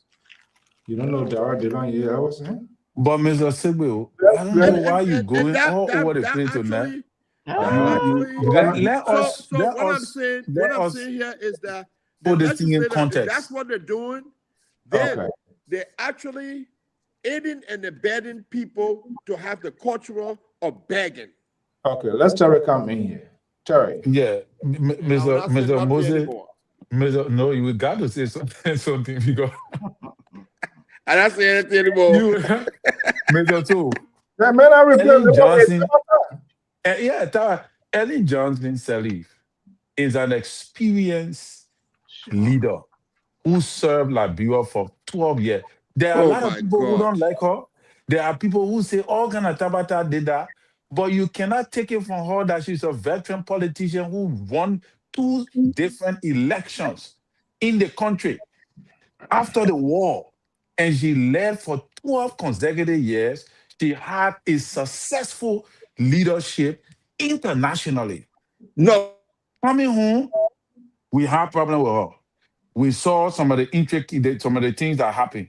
Money getting missing, thing was over to be done. She made a lot of mistakes, but you cannot say that Ellie is not the right person to So why speak would you on say she's leadership. successful? A lot of She's mistakes. successful. Can he How do you classify success? A lot of How mistakes. do we classify? One of the success story of Madame Sirleaf was the re-election of the Unity Party. No. For the Unity Party to come back to power, the people went back into time and considered Madame Sirleaf's time. No. That's why today JMB is president. JMB will never know that Madame Sirleaf brought him to the lamb's light. You Before serious? yes, he was vice president. Wow. He was vice president for 12 years. Oh my God. I mean, what figure, what political public figure was JMB a political factor in the political landscape of Liberia prior to Madame Sirleaf? Mr. Sigbe, are you saying that he was permanent? No. We knew him. You're entitled to your opinion. I'm not going to comment on it. So, in my opinion, she brought him to the lamb's light because of what she did in leadership. Why did she support him before we have one? That is a personal reason. That one has nothing to. All right. That is personal. That's all. That answers my question. That one is personal. But whether she support him or not, she openly on public radio, whether if they were behind the scene arguing or so, all of what people say that she said was behind the scene. It was never done publicly. What she did publicly was that say, I will support him. The reason why she went to Gatia, what is it, Daketia, the late Daketia. Hold on 1 second. Hold on. I think we will be doing our folks the service when we kind of crossing line here because Mr. Sigbe, just be patient. Yeah. Okay, I'm mute. You want me to do that? You want me to run one call button for you to tell you when to? Yeah, this is why your picks, Mr. Collier, gonna because you see, you're quick to get high when they talk about your politician. Everybody flip up. You know, the woman, Mr. So, in as much as she had some record back home, you cannot take what she did on the international scale to attract Liberia on the world stage after war of 14 years civil war. What she did within the period of 12 years, she fought Ebola. She rehabilitated the hydro. She built a ministerial complex. There were so many things that she did by rebuilding, restructuring, she set up all of these institutions, the anti-graft institution. It was Madame Sirleaf. Yeah. We agree. The government was corrupt. But you cannot take it from her that she sat in that chair and ruled on the world stage from a political standpoint that was successful. You cannot take it from her. She transitioned in George Manawia, another political leadership that lasted for 6 years without any international intervention. Today, because of the foundation she laid, JMB is sitting pretty and the Unity Party is back in power. That is a successful story. But again, I leave it there. There you go. Each and every one will protect and defend his or her own alligator.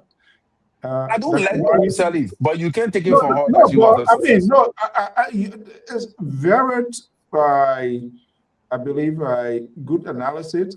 You know, there are some people, they are just, no matter what, you can't just touch them.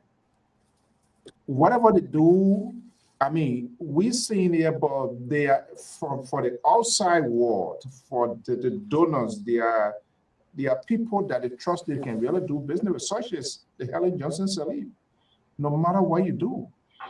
And the lady do, all of us, do I agree with her, everything? No, absolutely. It's just not even possible.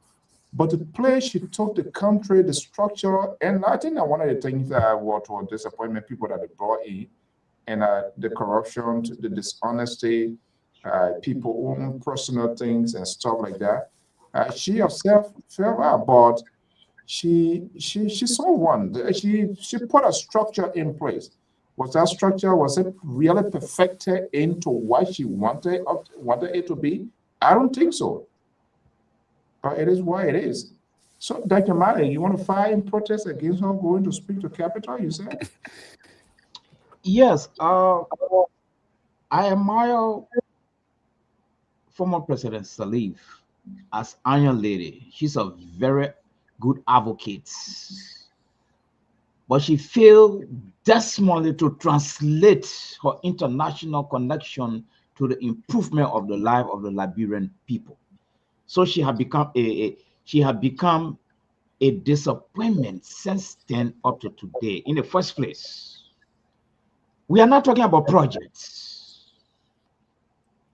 If you play the game with the international community, they are looking for two things: transparency, accountability, and putting corruption under control. There where the definition of good governance really comes from. There where people get happy to keep sending you money all over the world. And I must confess tonight that His Excellency President Joseph Boakai, 2 terms, it surpasses the 12 years combined. I can tell you that tonight.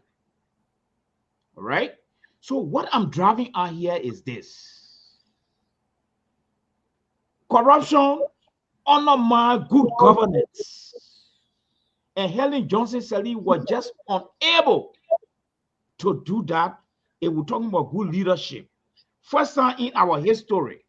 So if the man of God argument is that she put in place foundation for we Joseph Boakai, so which of the foundation did Joria left behind then? Because when she left, Joria came in straight. And Joria was there for 6 years.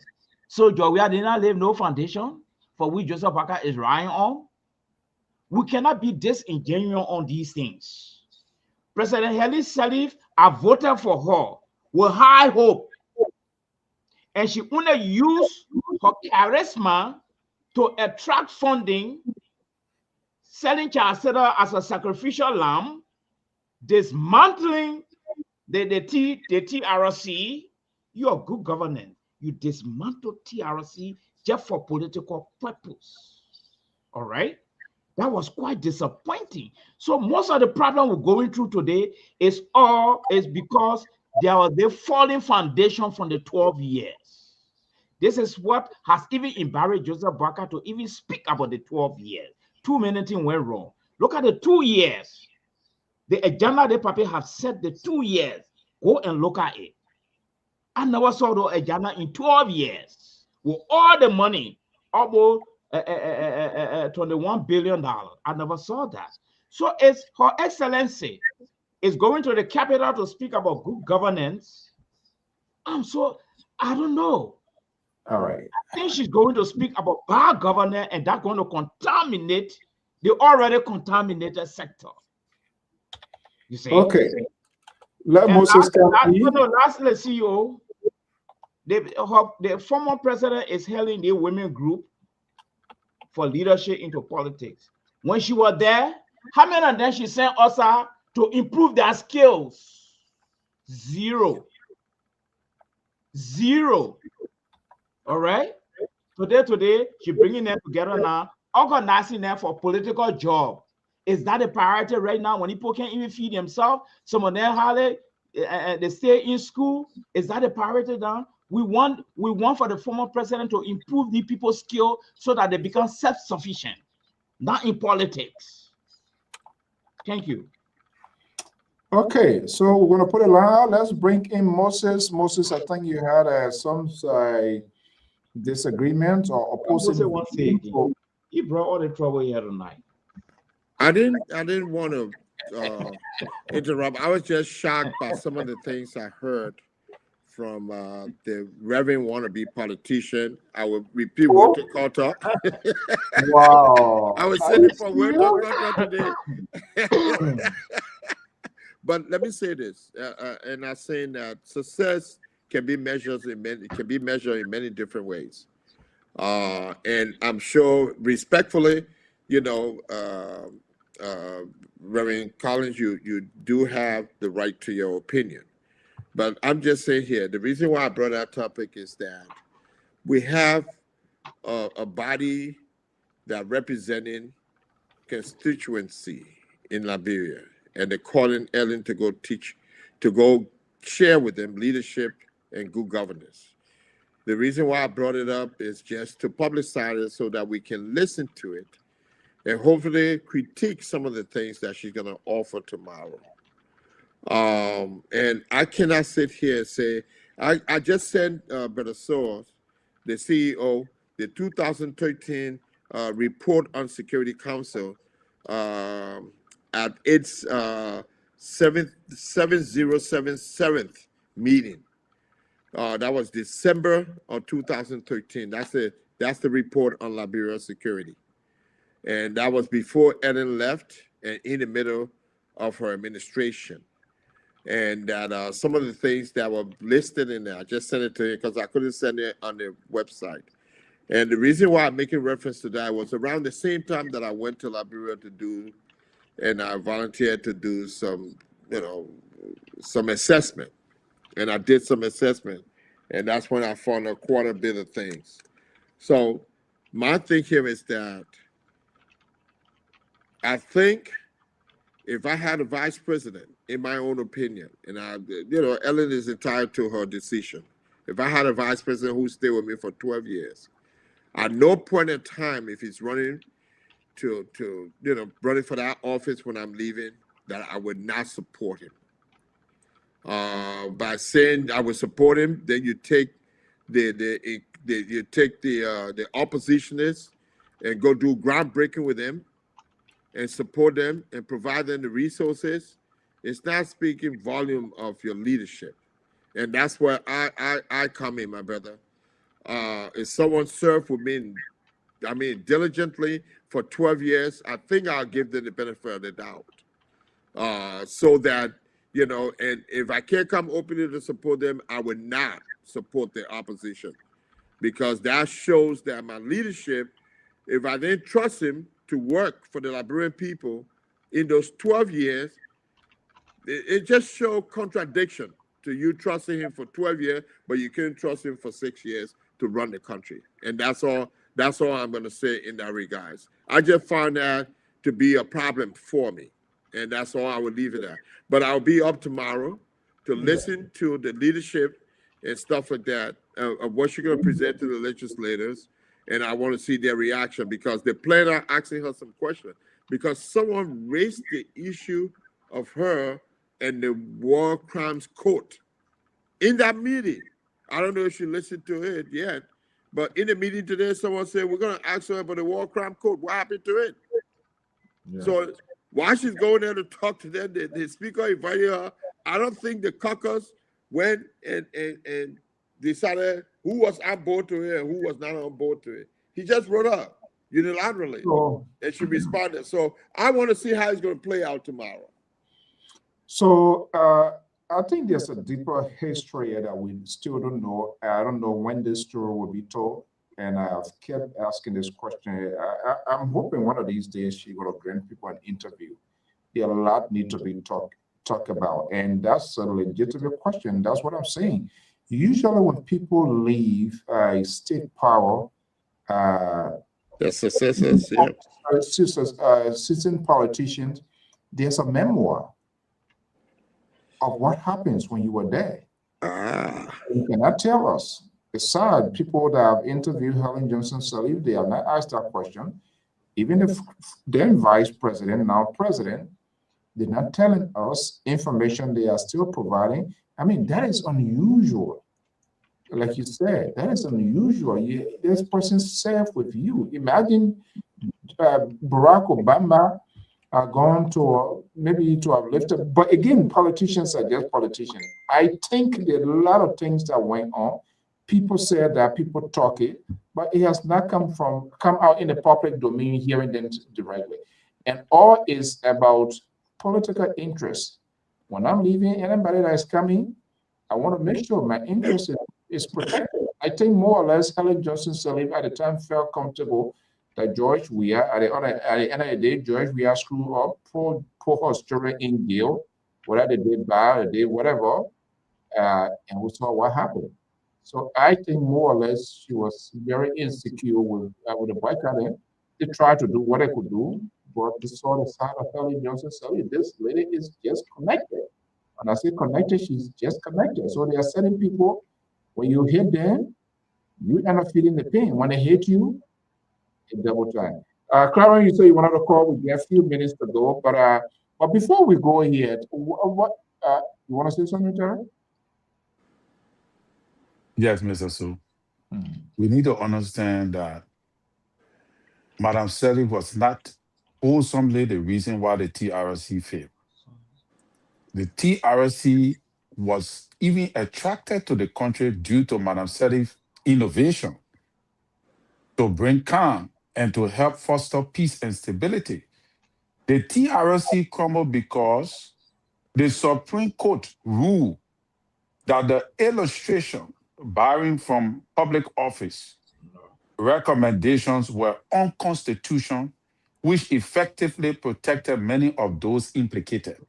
That's one of the reasons why the TRC failed. No. All right. Another reason. You're reading from somewhere? Yes. Oh, Another okay, reason was political rejection of the recommendations. Right. The TRC has so many implications. Let him finish. Politicians, because obviously the legislature was supposed to enact a law to foster the recommendations of the TRC. Ellen Johnson Sirleaf at the time was operational in the executive branch. He had no power to force to create an economic crime code on her own. That is what JMB is trying to do now. No. That was something that Ellen Johnson Sirleaf could not do by herself because she operated the executive only responsible to enforce law. Politicians who were in the late Queen Johnson and other people who were in the legislature advocated that the TRC recommendation cannot be accepted because they signed an agreement. They signed an agreement that the TRC was not going to be used to persecute them. Those were some of the arguments and the intricacies and the controversies that led to those things. Another, so when we start to say these things, we also need to realize that there are many things that Madam Elif set into perspective that JMB is even implementing now. No. When you talk about JMB, talk about JMB implementing policies and every policies and platform that JMB is only extending and strengthening are policies and platforms that were laid under the Madam Sirleaf Blair government. No. The Anti-Corruption Commission, the GAC, these anti-graft institutions. All of these institutions was brought in by the international community to help to bring peace and stability to Madam Sirleaf. You talk about Charles Taylor. If Charles Taylor had not left Liberia, we're going to have the peace we have today. Yes.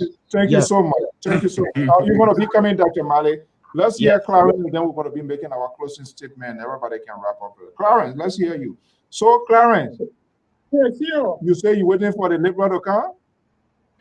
No, God are trying to see the whole position, and Moses and something referring to the Liberal that when he come, you're waiting for him. You're not get out whole position.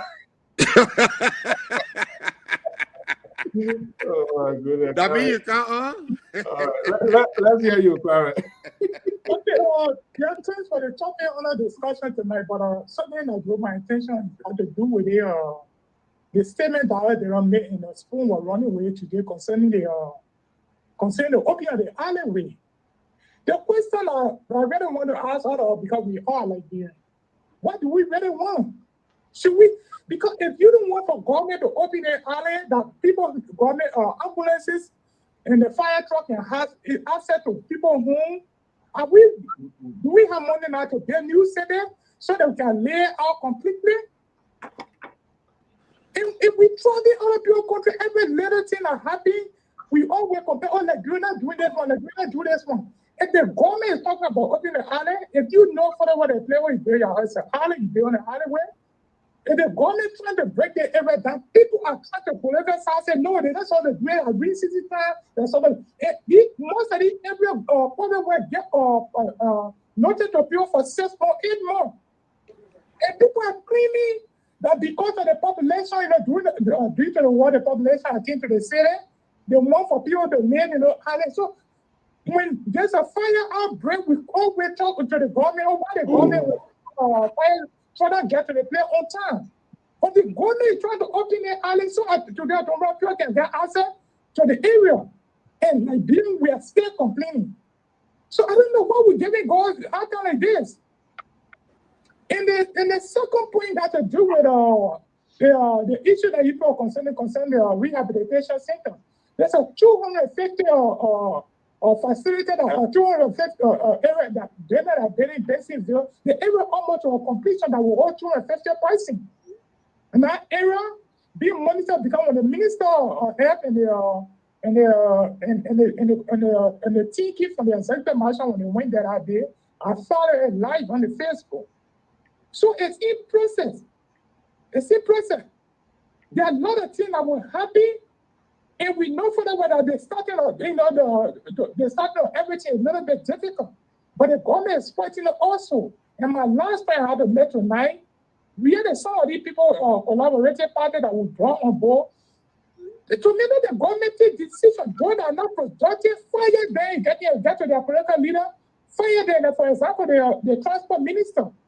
The entire transport minister, you want to look at lesson plate and driver lesson.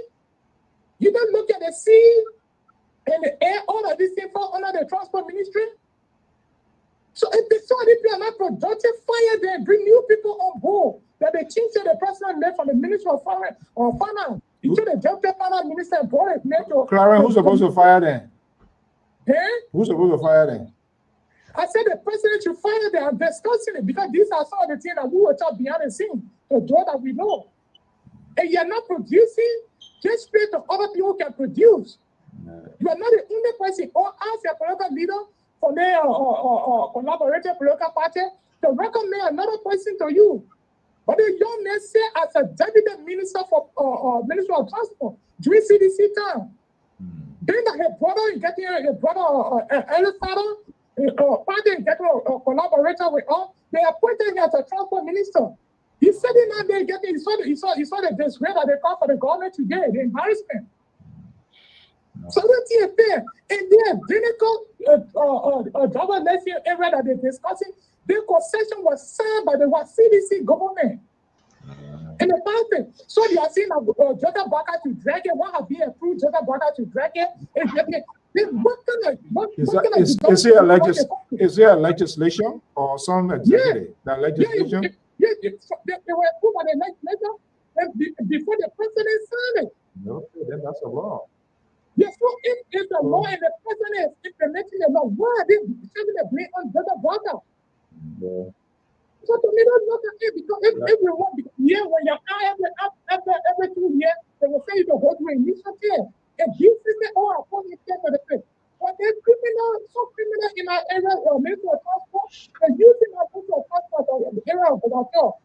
You know that even when they are the area what they have on Basin Street or on the Basin area there, a water center, people used to get people driver lesson to that area. So Clara. Yeah. Change get a good side, they get a bad side. Change can always come in different form and shit. So you know that some of the companies and some of the things that come with the change they get some good one. I only one probably headache. So you're told them let them fire them, okay? No, listen, see, me with my one, even I don't want to look at it for now you mentioned. Do the right thing, let the director decide whether you're doing the right thing or not doing the right thing. And you're not performing, fire that person, get another political party will come and vote tomorrow. Thank you for the show. Thank you. Don't tell the woman fire. They can suspend. They don't fire. Even when they fire the people, they don't prosecute them. We don't know what's happening. So they want to guess. All right, guys. We want to thank you so much. We're going to be wrapping up in 1 minute. Moses, are you there? Okay. Yeah. I think, Dr. Mali, you want to go first? I know you were doing no to somebody. Yeah, I just wanted to make one of. Let me reserve you. Let me reserve you because I know Terry will talk about that. Most will talk about that. You got to close it on there. Let's hear the Reverend. What the last scripture reading says. Jesus is love.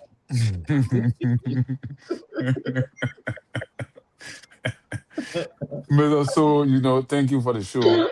and all of that. But to be honest with you, there is no better person that can talk to the legislature than Madam Sadi right now.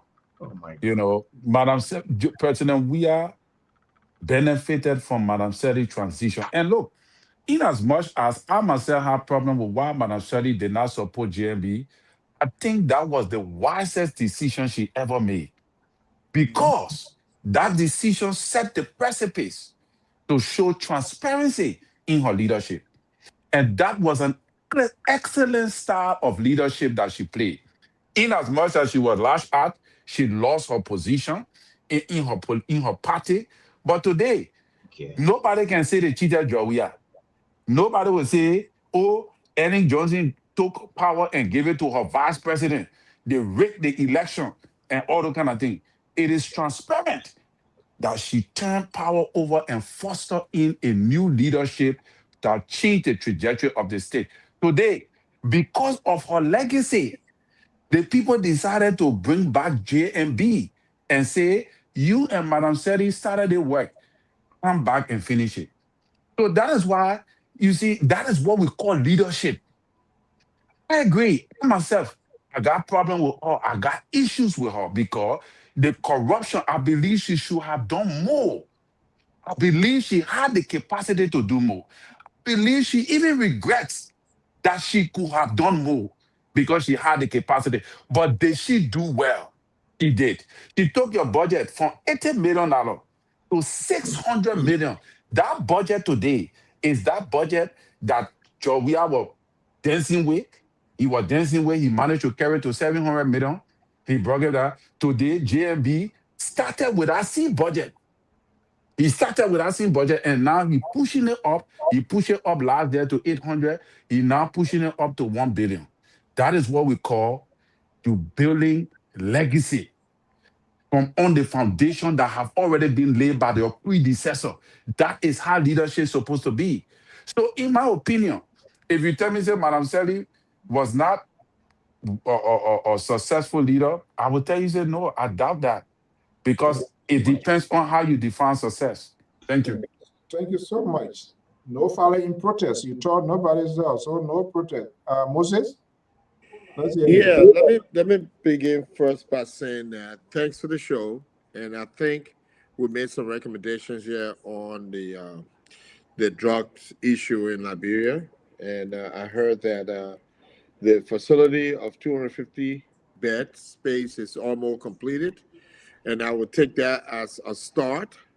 And in any developing country, they always have the public sector and the private sector. And through that, private sector should be given opportunity and create partnership with the government, so that, and the government needs to look at the private sector to see if they can engage the private sector in securing some of these in building more facility, because the issue in Liberia is the remnants of folks that participated in the war that created the disadvantaged youth capacity, which is well over 1 million plus. You cannot have them in a 250 bed facility. We have at least 1 million plus people on the streets in our country that are totally facing serious mental health. The 250 would probably deal with only mental health and not the drug abuse, but it can cluster that.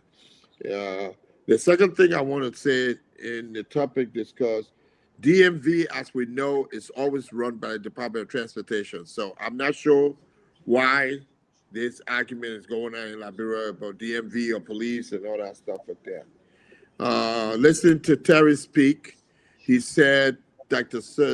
Madam Saliv was the first to come to bring to Liberia $600 million budget for a country just coming out of civil war that received well over $18 billion resources, funding, grants, and all of that.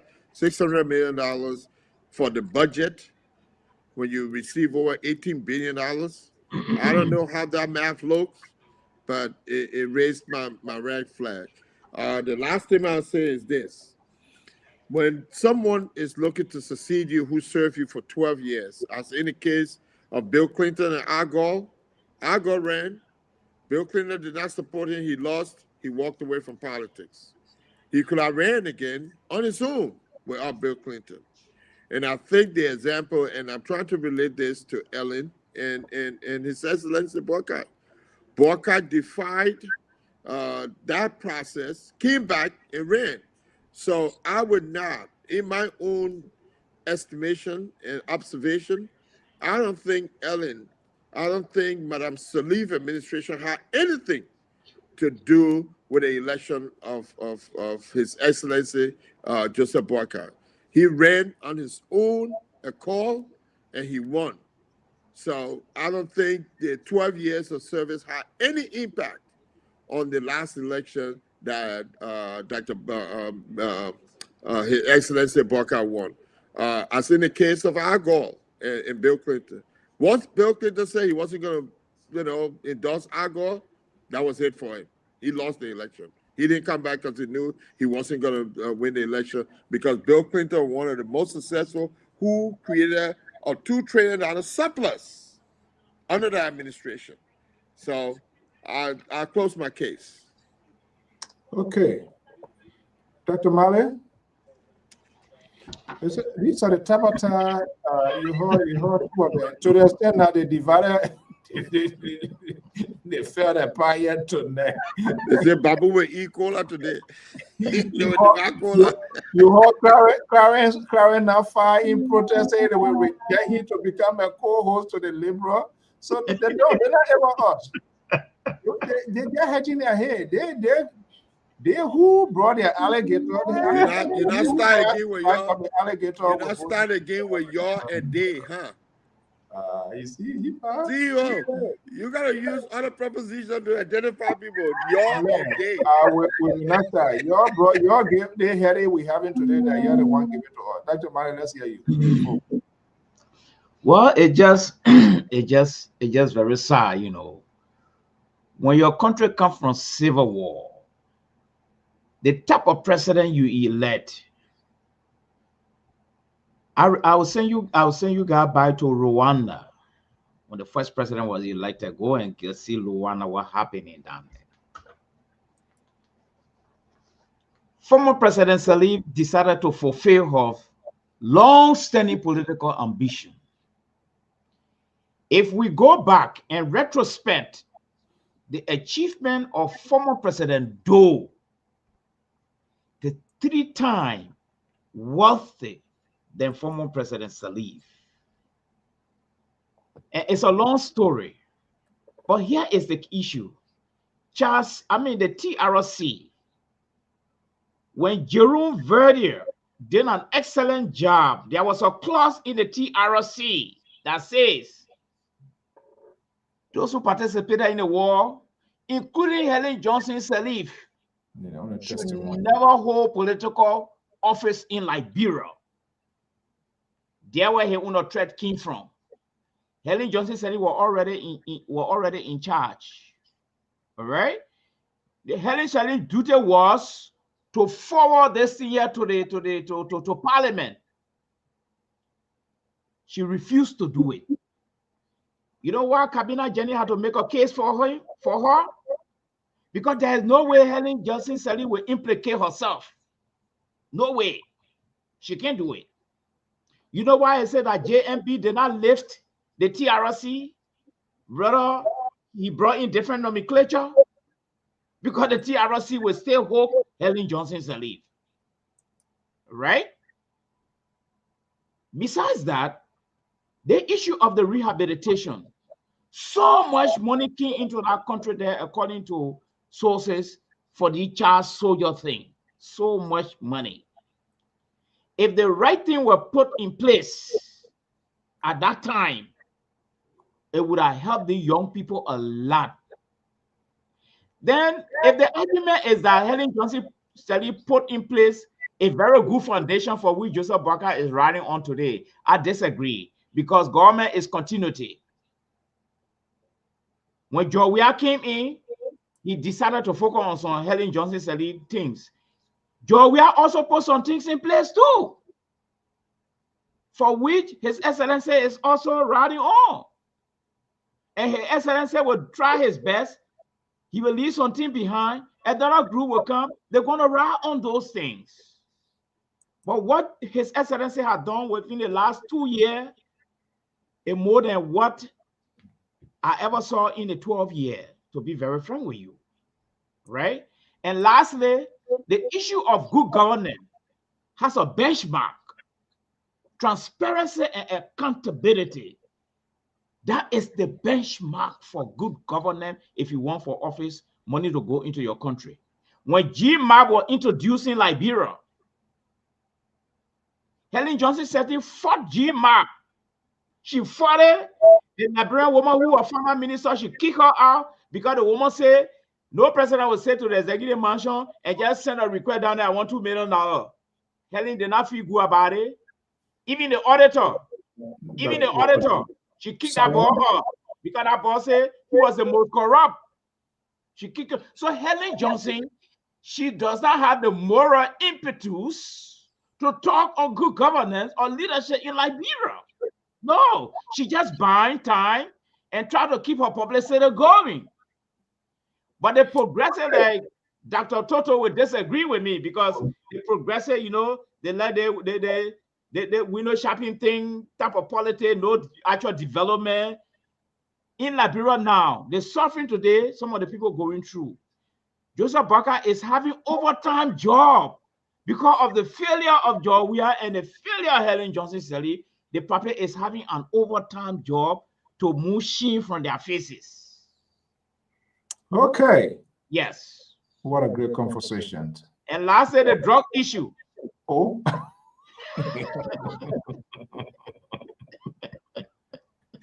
Oh my God. Look, go today, Tuesday. That's your day. Your day that Wednesday and Friday. Oh yeah. Oh, yeah. Go ahead, co-host. You got all the time in the world. We listen to you. And lastly, the drugs issue. The recommendation Moses brought is foreign. It's not workable. No money for that. People can't eat 3 times a day because you own drugs. The government said don't have money for that. Okay, so eating 1 time, maybe they will help. And taking exercise with those gene instruments, I'm afraid you'll find it in Sierra Leone or in Guinea. So that one, let's get it out. You can get the medication and get a vocational training. I think that's the best thing we can do for them right now. So if they don't eat, how do we learn? No, 1 time eating we used to eat. You know that. Okay, guys. Oh, Mr. Mali. Just a little better, Yanada. What a good conversation. Dr. Mali, what is Dr. Tutu saying? The man went for all Liberian. No, I don't want to say. You know, Dr. Tutu is a progressive, so he got to support Malan Seri. You know that. Yeah. I mean, it's obvious. No, Dr. Tutu always support our government 100%. Yes, I mean, but guys, I want to thank you so much. Tomorrow, we're going to be having these. That was the best leadership Liberia ever had. You're kidding me? 178 years. No, in your lifetime. In your lifetime. Oh, Moses, I like that definition. In your lifetime. Yes, yes. For you. My lifetime, it was Tolbert. They seen Tolbert. No. Don't debate with me with my man. But see, man, you killed the man. You say the man was not correct. I ain't debating with you with your Ellen Johnson said. I said, listen to Mr. Sigby. Moses, we have only 2 good former presidents in Liberia. Murder him since 1847. That the man they say was a good president. He was a good president. Just like Kwame Nkrumah. I agree, he was good, but he was not good. He was not better than Madam Sirleaf. I said there are only 2 good presidents. He was not better than Madam Sirleaf. I was better in Liberia. Okay. 1, Toba. Thank you. Number 1. 2, Samia Kanyado. The rest. Look at 0. We cannot. No, Samia Kanyado. No. Samia Kanyado, he even better than Helen Johnson Sirleaf. Even though he didn't get it. Wow. That man was very patriotic to Liberia than Helen Johnson Sirleaf, of course. Wow. Go Wow. and check. Go and They check. didn't go through the democratic Go process. and do your research on Samuel Kanya Dode achievement. Go and do your research. You see what he did. Yeah, chat it up, put him on the $50 note. Chat it up, put him Go on and the do 50. So according to child sitter category, he is next to Turbot. Child sitter put Turbot on the first. He put Doe on the second, which is the $50 note. About money. All right, gentlemen, we Yeah, but that shows who was better and all of that. Country. Hello. We cannot know that a president did a good job until the president leave office. So we can agree. President Barker now. I want to thank you guys so much. Tomorrow we're gonna be So here. what about Joey? Joey, I ain't good, right? No, man, Joey, he part of the deplorable from 1847.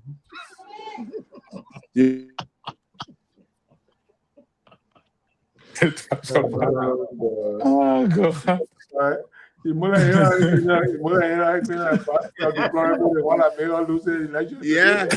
what's your deplorable? Okay, guys, I want to thank you so much. We're going to be having Minister Wilson. I'll be having 7 o'clock. Maybe I will do like a 10-minute exclusive and I'll bring you guys in.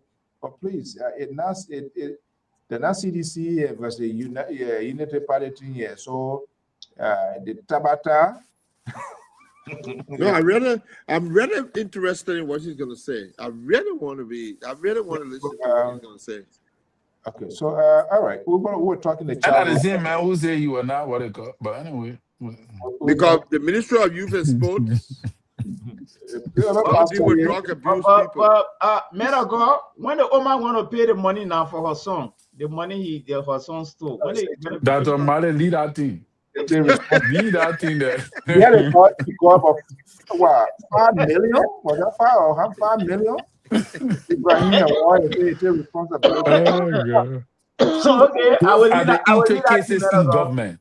I will leave that things. Okay. It happens. It happened in Tobota, it happened in Dota, it happened where Tobota, where are you talking about? What did happen in Tobota? Tobota ate money? It didn't happen in Tobota. They didn't see money in Tobota. No. I said a song. No, you are not there. You are not there. So don't have to be there. That one we got here straight. The allegation you got no facts. Men of God. Which of the don't say that you are not there. Terry, we charge you pastor in Minnesota. I know. I don't know. I don't think no people will. I don't think no people. In Tobota government, people stole money. In Tobota government, all the ministers were corrupt. No, we talking about the children. They don't have to literally be children. It don't have to be children. No, the native people say, come on, man, born. Wait. From what ministers you know were corrupt in Togo government? You're good now. What ministers you know were corrupt in Togo government? Good night. Why were they killed on the pool? Mr. Collins. Man, what were they killed for? They were not killed for corruption, dude. What were they killed for? But Mr. Moses, you want to say your own time, what you were in, you don't know what happened during that time? I know what happened. So why were they killed? What are you talking about? Don't be making these allegations, dude. Why were they killed? Why were they killed? Listen. Can you please tell me why these people were killed? I will tell you why they were killed another time. Another time. I know all we're hearing say rampant corruption. So, but anyway, guys, we want to thank you so much. What are Tabata people? They give people headache. All of them help to create problems. What that does to this evening, I'm Afonso Z, and so if you this is the first time we say it, you are wholeheartedly welcome. This is Lpr. Your comments, your tweets, very much informative. We learned a lot from you. Thank you for sharing your evening, your afternoon, to your morning hour, depending on your location with us. We always have it. There's always diversities on this network here. We always have diverse views. People represent different interest group, political group, giving their own personal views about the country. We intend not to leave no one behind, and that's what we continue to do. If you have interest in also forming part of this talking point conversations as a contributor, analyst here, let us know. We will always have you here, as always. Tomorrow, former Minister D. Zioka Wilson will be my guest. We're going to come at 7 o'clock in an exclusive, and then later on we'll bring in Because the reason when I'm having a program, all of these people, they all get aside. They're going to put their own feelings in things and making a sort of comparison. And that's not what we should be doing. But they can't control their emotion. So sometimes when I'm having this here, I do it exclusively and then bring them in later to give their views and opinion. And that's what we're going to be doing, because what continues to draw my attention is the populations. I still feel much needs to be done with the integrations rehabilitation process. Perhaps the country should be divided into zones, and empower these people here, because we don't know how far the rehabilitation integration process, the billions of dollars that were invested in the country during the time of the United Nations and other international agencies, because usually after war, this is where they direct their resources, because they know that's a long-term healing process. And so we don't know how far it's that. We want to do a just checking in with the former government of the CDC, how far the stop and what are some of the things that we did we don't know about, that's not come to new land. Hopefully Minister Wilson is going to tell us tomorrow, and we'll have a conversation. On this note, whatever you are in Liberia here, you have a function, you have a business, you have something to showcase, you get a wedding, milestones, historical event, whatever it is, good, bad, we always there to bring you that news. So let us know inside Liberia, right here in the USA, we are unlimited. When there's no way, we find it. Thank you so much and have a pleasant evening.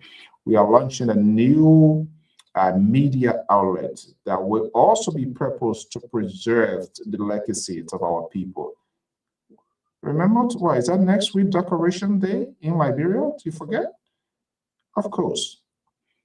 Let us not just only remember the dead when it comes to decorations or Unification Day, whatever Memorial Day, whatever it is here that we observe. These people spend some memorable time with us. They are our relatives, they are our loved ones. They were good to us, they were friends. We must remember it and retrospect their goodness with us. And that's why Johnson Communications stands for.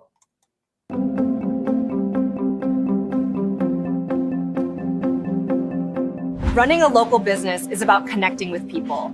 Josen Communications helps share our story and brings our community right to our door. For accurate, balanced local news and insightful interviews, I trust one source. Josen Communications consistently provides the full, in-depth story. Getting the word out is vital for our town.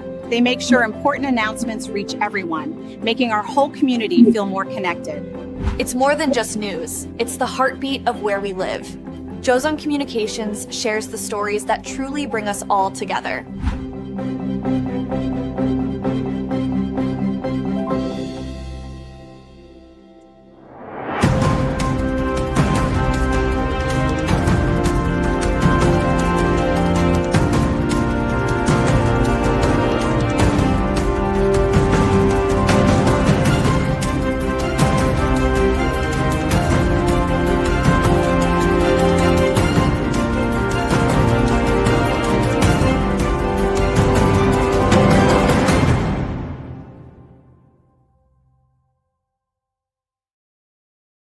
Yeah. Oh, okay. Yeah, I come in. Yeah, I mean.